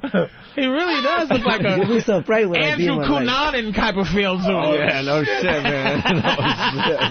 No shit. So sexual favors for money, little bit. Maybe a little bit. Even girl, I find this girl, she was young, 60 years old. I take her to 9th Avenue around Dunkin' Donuts. She paid the $40 hotel, make love, and she paid me too. And she want to be fucked, so you take care of her. Yeah, but she was young. I got to drop it because then the police see me and then they see me like that. They think I'm self-defense. I'm raping her or something. Right. You know. And just I because she's fuck her, unconscious. give me the money. Yeah. And I drop her. Yeah. That's it. I go on my business. What else you ever been arrested for? A few times, right? 92 times. 92 times you've been arrested. Yeah, I don't got no felony. No felonies? 90 days. The sex offender's got to be a felony. No, it's not a felony. Nah. That's got to be a felony. No. He's got one felony? For what? No. Assault. You got an assault. No. You got an assault. No. You tackle me to the floor. Wait a minute, motherfucker. Did he give you the handshake ass? And Halloween, I was in jail. He locked me on Halloween. On Halloween? Yeah. What kind of trick or treat I have? You have trick or treat. Fucking jail. Sounds like you got a treat because guys are paying for it. Yeah. I don't eat candy. Oscar de la What are most of your... And Halloween, I didn't eat no candy. Most of your arrests are what? Public intoxication, shit like that, disturbing the peace, a little bit of that, right? You didn't eat no candy on Halloween, but you got a Butterfinger. Yeah, shit like that, huh? 92 times. How do you get out? How much is bail for shit like that? No bail for me. No bail? Released on his own recognizance? I know I'm bigger than a captain. You're what? Bigger than a captain. Bigger than a captain. Than a captain? I'm a colonel. You're a colonel. I know how to beat the system. Does he? Yep. You're a colonel. I never went on state prison all my life. I don't got no... That's not a felony. No? Nope. What are you a colonel in? Pero, and a lot of different stuff. Are you... Before you see me, I already see you from the corner. I've been watching people. You've been watching? Yeah, I watch. That's mentality. I'm a general. I can see what's I'm up. a general. I know what's coming. You're a colonel? I'm a You general. like they call it Thursday, sweet day in New York City. Yeah. You got two co-op in Midtown and the other one downtown, or whatever. You got the Supreme Court too and the federal. I have no idea. I had no clue. You're all seeing. What's that? You said you're all seeing, like you kind of see things. What do you see coming? A lot of things. Like? See, I don't go to jail. I could be a billionaire guy. You could? The police don't bother me. Once you get the money, then you'll get the power. Yeah. See, the police don't bother me. I'd be a rich motherfucker. Get the power. If the police didn't bother you, he'd be a rich motherfucker. Y'all don't got to work on my life, bro. They're always gonna... Bitch. The world is yours. Lesbian. I met the other day with police. He told me, fuck the cat thing. It's me now. You know. That's right, You got Frank. different kind of police, you know. So, you know what a horse is, Frank? It's a pig that don't fly straight. You're right. Do you know Casper Gomez? But some people don't and the come Diaz out. brothers. My Scarface. Yeah, they all know Scarface. You see 13 Prison? That's a good movie. Oh, yeah. Oh, Assault on 13th. Assault on... He hates cops. Oh, You see, he looks at Keith, right? Like he goes, fuck those stinking beags. I don't like, except for you, Keith. Yeah, motherfucker. Yeah. You see, 13 Prison, great movie. I love that shit. Assault on Tell me 13th. who you trust. Who you trust? Who do I trust? Your mother. That's it. I God. trust the NYPD, my friend. That's right. The New York City I don't Police think so. Department are my Maybe I put half friends. down. I put half up. They are my friends, all of the cops. Absolutely. I can assure you, I have never had a problem with anyone on the NYPD. They have been nothing but courteous, kind friends to me. Yeah. That's right. Hey, how would you make this money if the cops didn't mess with you? You said you'd be a billionaire. And somehow you would do it with the Port Opie. Authority. Game show? How would you do it? How would you do it? Very easy. Very easy, huh? What's your plan? Complexion. Huh? He'd What? murder Frank. Murder Frank, I set up in his own fucking house. Complexion. You can't shoot a cop! Whoever said you was one? I love when he's shot in the gut and he's still trying. He's like, all right, look, we can deal with this. Wait a minute! Wait a minute. Wait a minute! He's bleeding out from his gut and he's thinking to himself, all right, if I get to fucking hospital, I can still be all right. I just got to deal with Tony. All right, wait a minute. Still fucking handle this. Don't do nothing stupid. Maybe you can handle one What happened? I'll be here. first class tickets to the resurrection. To the resurrection. Yeah, the harassment. What happens? I'll be here. Y'all open the beer outside. Y'all go to jail later on. You open what Ain't no outside? complexion. What? I hear him past the words, motherfucking crackers. I don't understand. He's saying it's the complexion. It's the complexion for protection, motherfucker. You open up what and you get arrested. He's brown. Right now, I don't got no underwear. You don't know that. I do know that because I heard it on the fucking tape. We know you need said underwear. you need underwear. Now you go on a homeless shopping spree, you get some underwear. Because my mother, she don't wear no panties, my mommy. How do you know that? How do you know that? With no panties. You know something? Girl with no panties. I'm going to tell you something. Did your moms get you? Your moms got you? Did something happen between you and your mom? She was raising me in Jersey City. She wore a skirt with no panties. Your mother showed you his mom's got Your mother showed you her pussy. Not more than that. I used to take showers with my mother. You took showers. All right, he took showers. He never get hard. Y'all don't even see the goddamn shit coming. Right, but that ain't right. Take shower with my grandmother too. That ain't right. How old were you? With that beard? Did you How old were you? 11. 11? With that full beard at 11. Full beard. Yeah, that fucking big beard at 11. Mommy, I have to shave. I need some razor, mommy. I'm 11. I used to wash her. I see that hair. He fucking burnt out his 11th birthday candles and burnt his beard. You got what's that? The white hair. What's that? Goes, the white hair. Here has to shave. Everybody. I gotta shave my face. We have you gotta shave your. That's why we shower together. We all have to share the same razor. We don't have another razor. You, my little bambino, my little baby, you shave your face. I would shave my pussy. Jeez. Wow. You shower with your grandma? Shave your culo. What did that look like, bro? I used to sleep with my grandma, mommy. Holy shit, stop. 92 years old. No wonder Don't make him say it. I'm waiting to hear him say it. Now it all makes sense. I'd be homeless too if I had to sleep with my grandma. 3 o'clock in the morning. What happened? In peace. And what? Then the thing, they call it Spanish palanguera. I don't know how to say it in English. It's very hard. You got word in Spanish, you can never say it in English. Yeah. I used to, and the moquitero, I used to sleep with my grandfather and my grandmother. And my grandfather, they're still alive. They're still alive. But I don't know where they are. They're in Puerto Rico somewhere. Wasn't that inappropriate behavior, though? You shouldn't have been in bed with them? They're teaching me good, but my mother... Did you ever see any sex going on? Never. When you were sleeping with them? Never. Did your mommy, when she showed you her pussy, you ever have to do anything? Never. She ever make you do anything with her? Because my grandfather, the dick don't get hard when you be more than 80 years old. Right.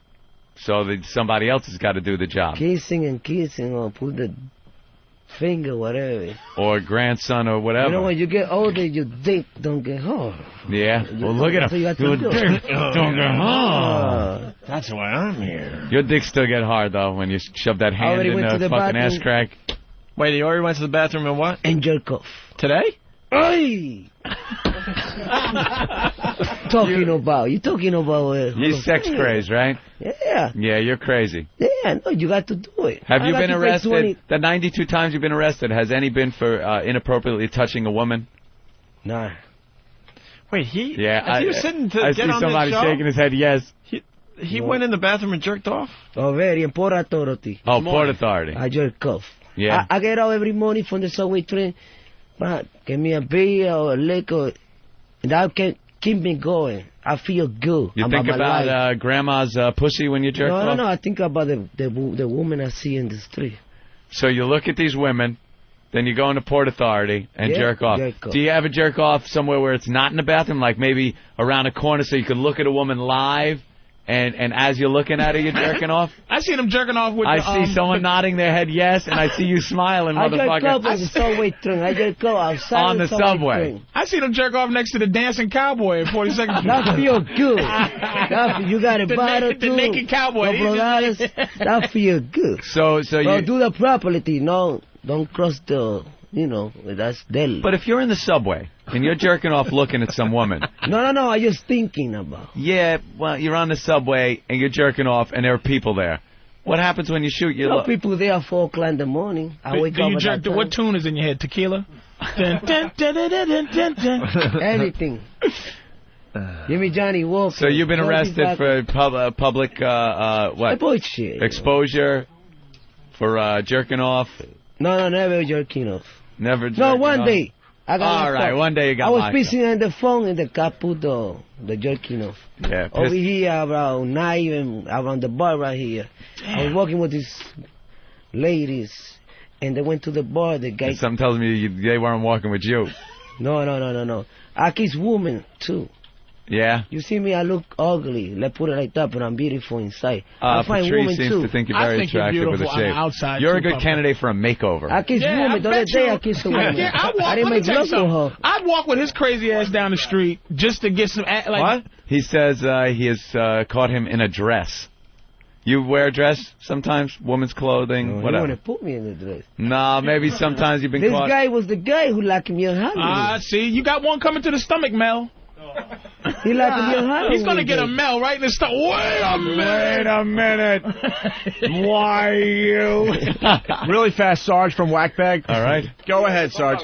I'm about to lose my breakfast. This isn't tissue time with the homeless. No, this isn't tissue time. Now, what's this? How were you arrested wearing a dress? What happened? Why were you wearing a dress? Yeah. Be honest. It's all right. Wearing a dress. What happened? You're smiling. I know this happened to you. What happened? I used to put panty when I was young, when I was little. Man, some fucked up shit happened to this guy.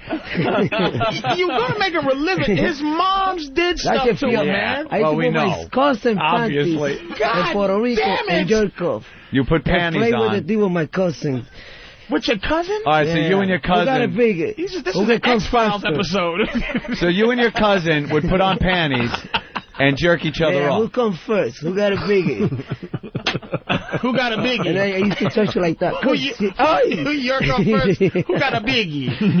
Who's biggie? But the dress. Why were you wearing a woman's dress? Woman's dress? Looking around. Now, it happened. Asking Mel. But I'm asking, what does that do? Does that turn you on, maybe? Put a girl's dress on, jerk off in it? Come on, let us know. 'Cause I might try it. Yeah, he says. Where'd you get the dress? I got to try shit in my life. Put on a big where'd you dress. get the dress? Where would you get Where's a dress? the body buried? He gave it to me. His wife. He didn't give you no guys about to expose something. Where's your wife? Don't know. He knows because he's stalked and everything. He knows where she's at. She's dead, and he wears her dress. This is Norman Yates. Norman Yates. Or Norman Yates. What's the Puerto Rican name? Norman. I got talk for hours. Norman Bates. Norman Bates is my name. Norman Bates. Mama. That's his fault. He only stabs women in the bathtub because he's too short to reach the shower. Bend down so I can stab you, please. All these women going around with holes in their feet. You motherfucker, you stab my feet. I like it. I love it. Mamacita. Norman, she is a puta. Norman, she's a puta. And then he buries in the swamp in a Toyota. The Toyota. I like and the Puerto Rican Gazette is in the back with it with the money. Fucking Corolla with Jesus Christ stencils on the headlights. It won't sink because the dice are floating. Too much air in the fucking boombox. Speakers in the back. The boosters. And the other people trying to still get out. Hey, motherfucker, it's 10 of us in there. Can't we get out? They find the car goes 20 feet underwater. You're still hearing.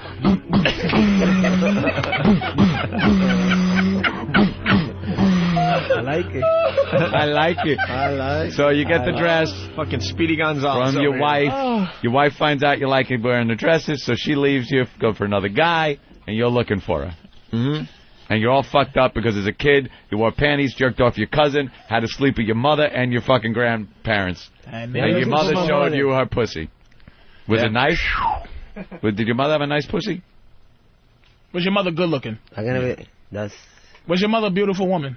Oh, he's crossing himself. Well, you saw it. I was just wondering. She's 45 years old. She had me when she was 13 years old. Imagine that. Holy shit. She had you in. She was 13. 45. So she was 31 years old. So you were 11 when she showed you, when she lifted up her dress and showed you? No, when she had me. No, when did she show you? You said she lifted up her dress and you saw her, No, my mother would, I take a shower with my mother. Yeah, you took a shower. How old were you?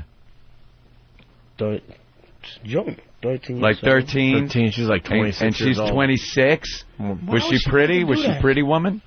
No. I was No. Was your mother She was pretty? ugly? No, was your mother? Your mother was pretty. So you're in there, and would you get? Wait till about the song. Hold on. Don't go anywhere yet. Would you get a hard on? Would you get a hard on showering with your mother? Huh? Would you get a hard on showering with your mother? Never. You were 13. She's naked in front of you. Hot little 26-year-old Puerto Rican. Oh, God. Why would she need to do that? Find me. Don't shower. Any Puerto Rican women out there who are showering with your sons, don't. Stop it. Call Patrice O'Neal. My girlfriend's a lesbian and I'm a hunk of shit. Call me before showering with your kid. Let's go to George in New York City. George? Yo. Yo, doesn't he sound like Speedy Gonzalez's cousin, Slowpoke Gonzalez? Yes, he's very sweet. Okay, Speedy, why don't we jerk each other off, Speedy? So, and before, when he was going, I need money, I go to... Hey, Frank, if you have problems, I go to the street, I hit a milk here, a milk here. You're going to make fucking deals for me, Tom? Yo, I'm out. Peace. I'm the bad guy. I'm the bad guy now. I'm the bad guy. All right, well, Jose... Jose, you're a very interesting character. Yeah, we got some great homeless people this year for the homeless shopping spree. And you'll join us for the homeless shopping spree. We take down a mall, give you a shitload of money, and you just go shopping for shit you need. And all we ask is that you don't jerk off in the middle of the mall. No jerking off. We're trying to do something nice for you. No, you have to take him jerking off in the bathroom. You have to take him shopping in the Hannibal Lecter cart. And he has to go, okay, those underwear there. We'll put him in Xbox, please. Fucking muzzle in a hand truck. And don't leave your ball outside. Oh, God damn. That's great. I could use some socks. I need some underwear. I could use some razors. I didn't have no liquor yet. It's some liquor. If you had liquor. All right, here. We got Chris in Missouri. Chris, go ahead. Good morning, fellas. Hey. First-time caller. Proud to be on the show. Patrice, you rock. Thank you. Definitely he does. Anyway, dude, what nobody's making a reference to is this is a little Latino bad boy Bubby. Think about it. Yeah, bad boy Bubby. Yeah, bad boy Bubby had sex with his mom in that movie. Good boy. Yeah, exactly. He's such a good boy. All right. Wow, you have had a really fucked up life. That's something. Oh, how did you unveil that? That is just too creepy. But I feel good. Nothing hurt me in That's my body. fine. That's the most important thing of my life. Nothing hurt me. It's another day. You getting a lot I'm not in jail. You getting a lot of fights out on the street? You getting a lot of fights out on the street? Nah, I never fight. No? I am getting another nodding of yes. You throw the fists around a little bit. No. Maybe you get a little booze in you. Nah, no fight. Yeah, you All get into a couple of brawls. See, I got to fight. I got to... See, somebody tried my life to kill me. Then you'll fight. And I got to do All what right, I got to let's do. hear it for Jose. He's going to join us for the homeless shopping spree. Jose. That's nice. Bravo. You gave us some good radio today. Real quick, you want to do any math with them? You do some math? He's very... What kind of math you talking about? Like the questions you asked on the train when we were coming over here. What kind of question I was talking about? The math. You don't remember? Oh. Yeah. Okay, I'm going to give you the hard one. All right, give me How many seconds is in half an hour? How many second in half hour? You don't know. You lost already. What? Give us a chance to think about it, fucking Stephen Hawkins. That's why he's in the shower with his mother. He didn't even think about it. You want to take a shower with me? How many Okay. seconds is in half an hour? They don't know that. They're not smart like me. 60 seconds a minute. Ay, cuando gano 1,800. Yes. Jesus. But it take a long time.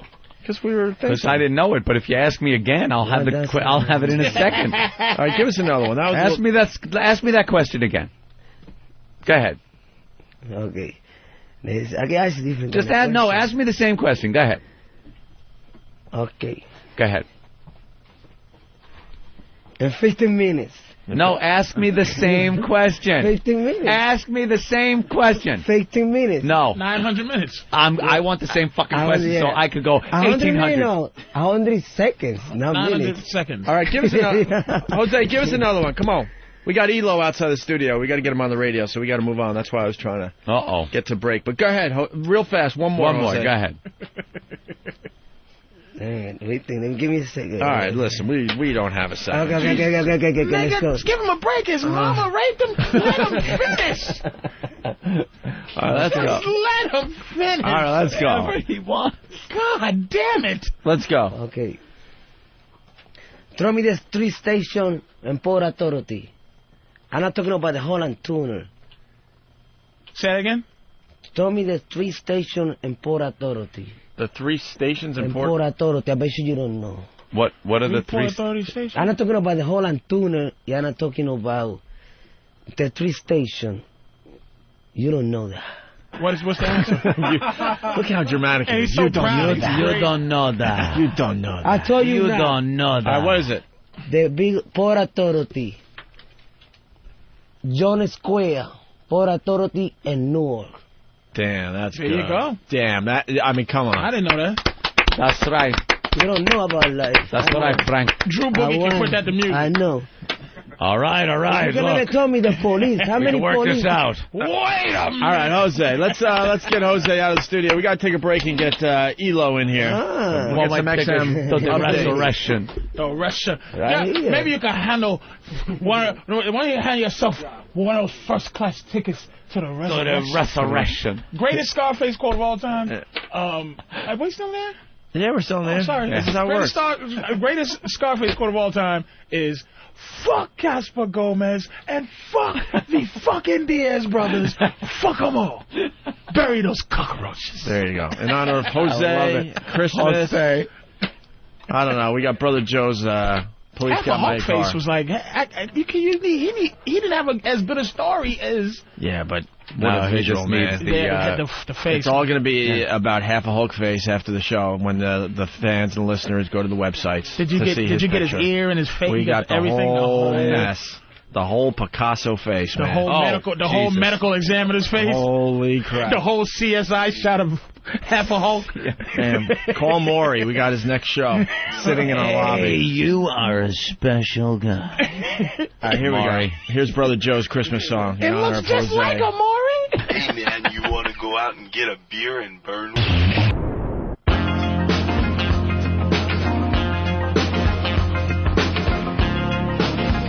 All right, we're running out of show. Patrice O'Neal in studio doing a great job for us. He'll be back tomorrow as well. We still haven't played Gangsta Fag for you. Someone remind us tomorrow morning, nice and early, before we get into all the craziness, that we need to play that for Patrice tomorrow morning. Grey Wolf, he has an update. Remember that song, the Shelter Me song, and there's 2 lines that people don't know about? Grey Wolf, really fast, because we got to get to Elo. Yeah, those 2 lines it says when the cop says, you smell bad. Yeah, get out of here. He says, don't you know I got an angel?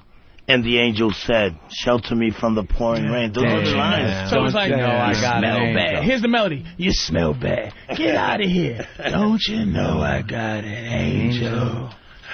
Like, he might smell bad and be completely alone, and the cops treat him like shit, but hey, he's got an angel. He's got someone looking after him, man. There's somebody there with him. There's always somebody above. Smell bad, get out of here. Get out of here. Okay. That's maybe the best genius line ever. That's right. Better than Mama said knock you out. Too legit to quit. Too legit to quit. Mama said knock you out, and hey, you smell bad. Get out of here. You know I got an angel. But you know I got an angel. That's genius, man. He's my new favorite guy of all time. All right, Wolf, you're going to get together with Drew Boogie and do the full song soon, right? Yeah. We got to pray. Just to make it today. Put it together. All right, and Grey Wolf will be appearing at Bellevue Bar, 9 p.m. Saturday night, 40th Street and 9th Avenue, okay? Great. We got Eric Logan. Thank you, Grey Wolf. We got Eric Logan in studio. Oh, Patrice and Eric comparing phones. Technology swap. That's nice. I got a little, What do you got there, Elo? This is just the new BlackBerry. The new BlackBerry. We saw that yesterday on our tech portion. Someone of the wants program. he had the singular one. This is T-Mobile. That's singular. The singular. Oh, did you didn't? There's an 8700. Yeah. That's not the 8700. No, this is the newest one that you can get. You can't buy the 8700 yet. You can't even get the 8700. How the hell did he get it? Well, because he's a tech guy. He's a tech guy. You know, he's got to preview that shit and write up the reviews and stuff. How's that working for you, that BlackBerry? Send that over here. Good stuff? The Lysol. Yeah. I know, believe me. I don't know what. I spray it all the time. It was unbelievable. We interviewed a lot of homeless people. Don't be afraid to hit that there. We had guys with tumors leaking, and I mean, we had all sorts of shit happening. I was wondering why Anthony was wearing a biohazard suit. Well, I wear that every day. That's right. Every day I have this on. You never know what's going to crawl around on you. So we almost had Pat O'Brien on the show today. Yeah, I saw him this morning, actually. And I got to tell you, Elo. I know you have to ask the question. Yeah, people Ben comes running in and he goes, we could get Pat O'Brien on the show within 5 minutes because the whole Grammy nominations happened. That's right. Instantly, we're like, oh, this is great. This is great. All right, you got to promise you're not going to ask him about the tapes. Okay, this sucks. All right. It went from great to this sucks. Because we know he just can't. He listens to the show. He just doesn't want to go there. I mean, he's a friend of mine. He listens to the show. In fact, when I saw him, I talked to him after he came back on the air. He specifically, the second thing he said to me goes, well, hopefully your boys had a good time with my audio. Well, I'm glad we can make him happy because we had above and beyond a good time. I told him he made the first anniversary T-shirt on the top left listing. That's right. But the only people he's a hero in some circles. Like, you just go, man. Let me work he's on just a genius. Let me work. That guy also got through it with nary a problem. Oh, shit. The guy got his job back. Oh. He's still hobnobbing with the celebrities. It's one of the highest rated shows. The Insider's ratings are like insane. Yeah, no big scandal or anything. Like Marv Albert. You can't get rid of... How can you get rid of Marv Albert? There's no one else good. You can't. So it's like, to be that good, you have to have some type of creepy problem. When you're that good, you could get away with some shit. Work on him a little bit. Work on him a little bit. All right, cool. All right, so we may need to make him a regular contributor to the show. Right. Well, we survived the latest crisis. Yeah, our listeners are very curious. Why I'm actually in the studio for how close for an 11 o'clock meeting? How close were we? Well, I can certainly tell you Friday at about 4:30. It's certainly pretty close to the lip. It was. We certainly saw that cliff again. Oh, you know how you drive up to that cliff and you look down at that giant canyon and you're wondering, well, where's the bottom? Oh no, we made it to the other side. Unlike Evel Knievel. Yeah. So we gave a little juice to get over the Snake River. Good thing. It was I'm actually in town today to do a few meetings today. If you a little cleanup, a little Mindy. He's going to be mopping a little bit more. He's the guy that goes into the apartment after the shooting and has to cut the pieces out of the carpet and Harvey Keitel. Clean the way. Harvey Keitel. That's who he is. Yeah, we just shoot and kill and then we move on. My name's Elo, but you can call me the Wolf. We got Wolf. Elo will be cleaning up our mess all day today here in New York City. Yes. I have been for the last 3 days. Now, pretty please, pull the fucking promotion. It was started off with maybe we should hold it, maybe we shouldn't, maybe we should let it rest. Kill it. Yep. I think they had to keep us just because the banner's on Madison Square Garden. Yeah, that contract. That would have looked real silly if our big banner, they fire us and there we are on the side of Madison Square Garden. Do you want to know something very true? When I taped The Apprentice, we did that back in May. Mm-hmm. And I said to my wife, I go, I at least have a job through the airing of the show because they can't get rid of me. Before the show airs. Right. That would just be silly. Yeah, true. It would be really silly. Now the show's aired, I'm a little dicey. You got to keep something going where you have a little job security. That's right. They probably built something into that fucking banner, knowing these guys that if we fuck up, they just pull it like a shade on a window shade, and it goes, it just rolls up. Yeah, it's Bob Edwards. Yeah, Bob Edwards is right behind it. Who's the they that can get rid of Eric? Who's the they that gets rid of you? There's a board, right? Yeah, there's a board, and my boss is a guy named Hugh Pinero. Oh, there is a him that can get rid of you. There's a him. Yeah. Oh shit. I'm Junior Him. Can't the board Junior. even get rid of Hugh? Like, hasn't it reached that point? Well, it's a public company. It's a public company. Yeah, he's a contract. You know how these companies work? The guy that invents the shit, the guy that, dedicated his life to making something gets to a point in companies where the board members could go, I don't like his way he's running this anymore. And they vote. How many votes? Boom, and you're gone. Yeah. You're out on your ass. And you were the one that started it. Could be called Patrice O'Neal Incorporated. Boom. Goodbye, you're Patrice O'Neal. I'm out of my own company. Yeah, I know. And that's what they do. They turn around and go, wait, what? See, and you were complaining that you didn't know how it worked. Aren't you glad you don't know? I really don't know how it works. That's good. That's how it works. Here's what I learned I didn't do, but I learned this in White World.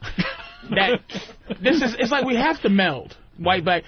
White people stand up when they say hello and shake hands. I keep forgetting that if you don't stand up to shake a white guy's hand, he goes, what's wrong with this fucking asshole? I just thought you were lazy. And that's what it is. I'm like, hey, what's happening, baby? Good to see you. Why should I squeeze out this motherfucking chair just to shake your hand? I give you love, pat on the back from up here, But is that black guy or big guy?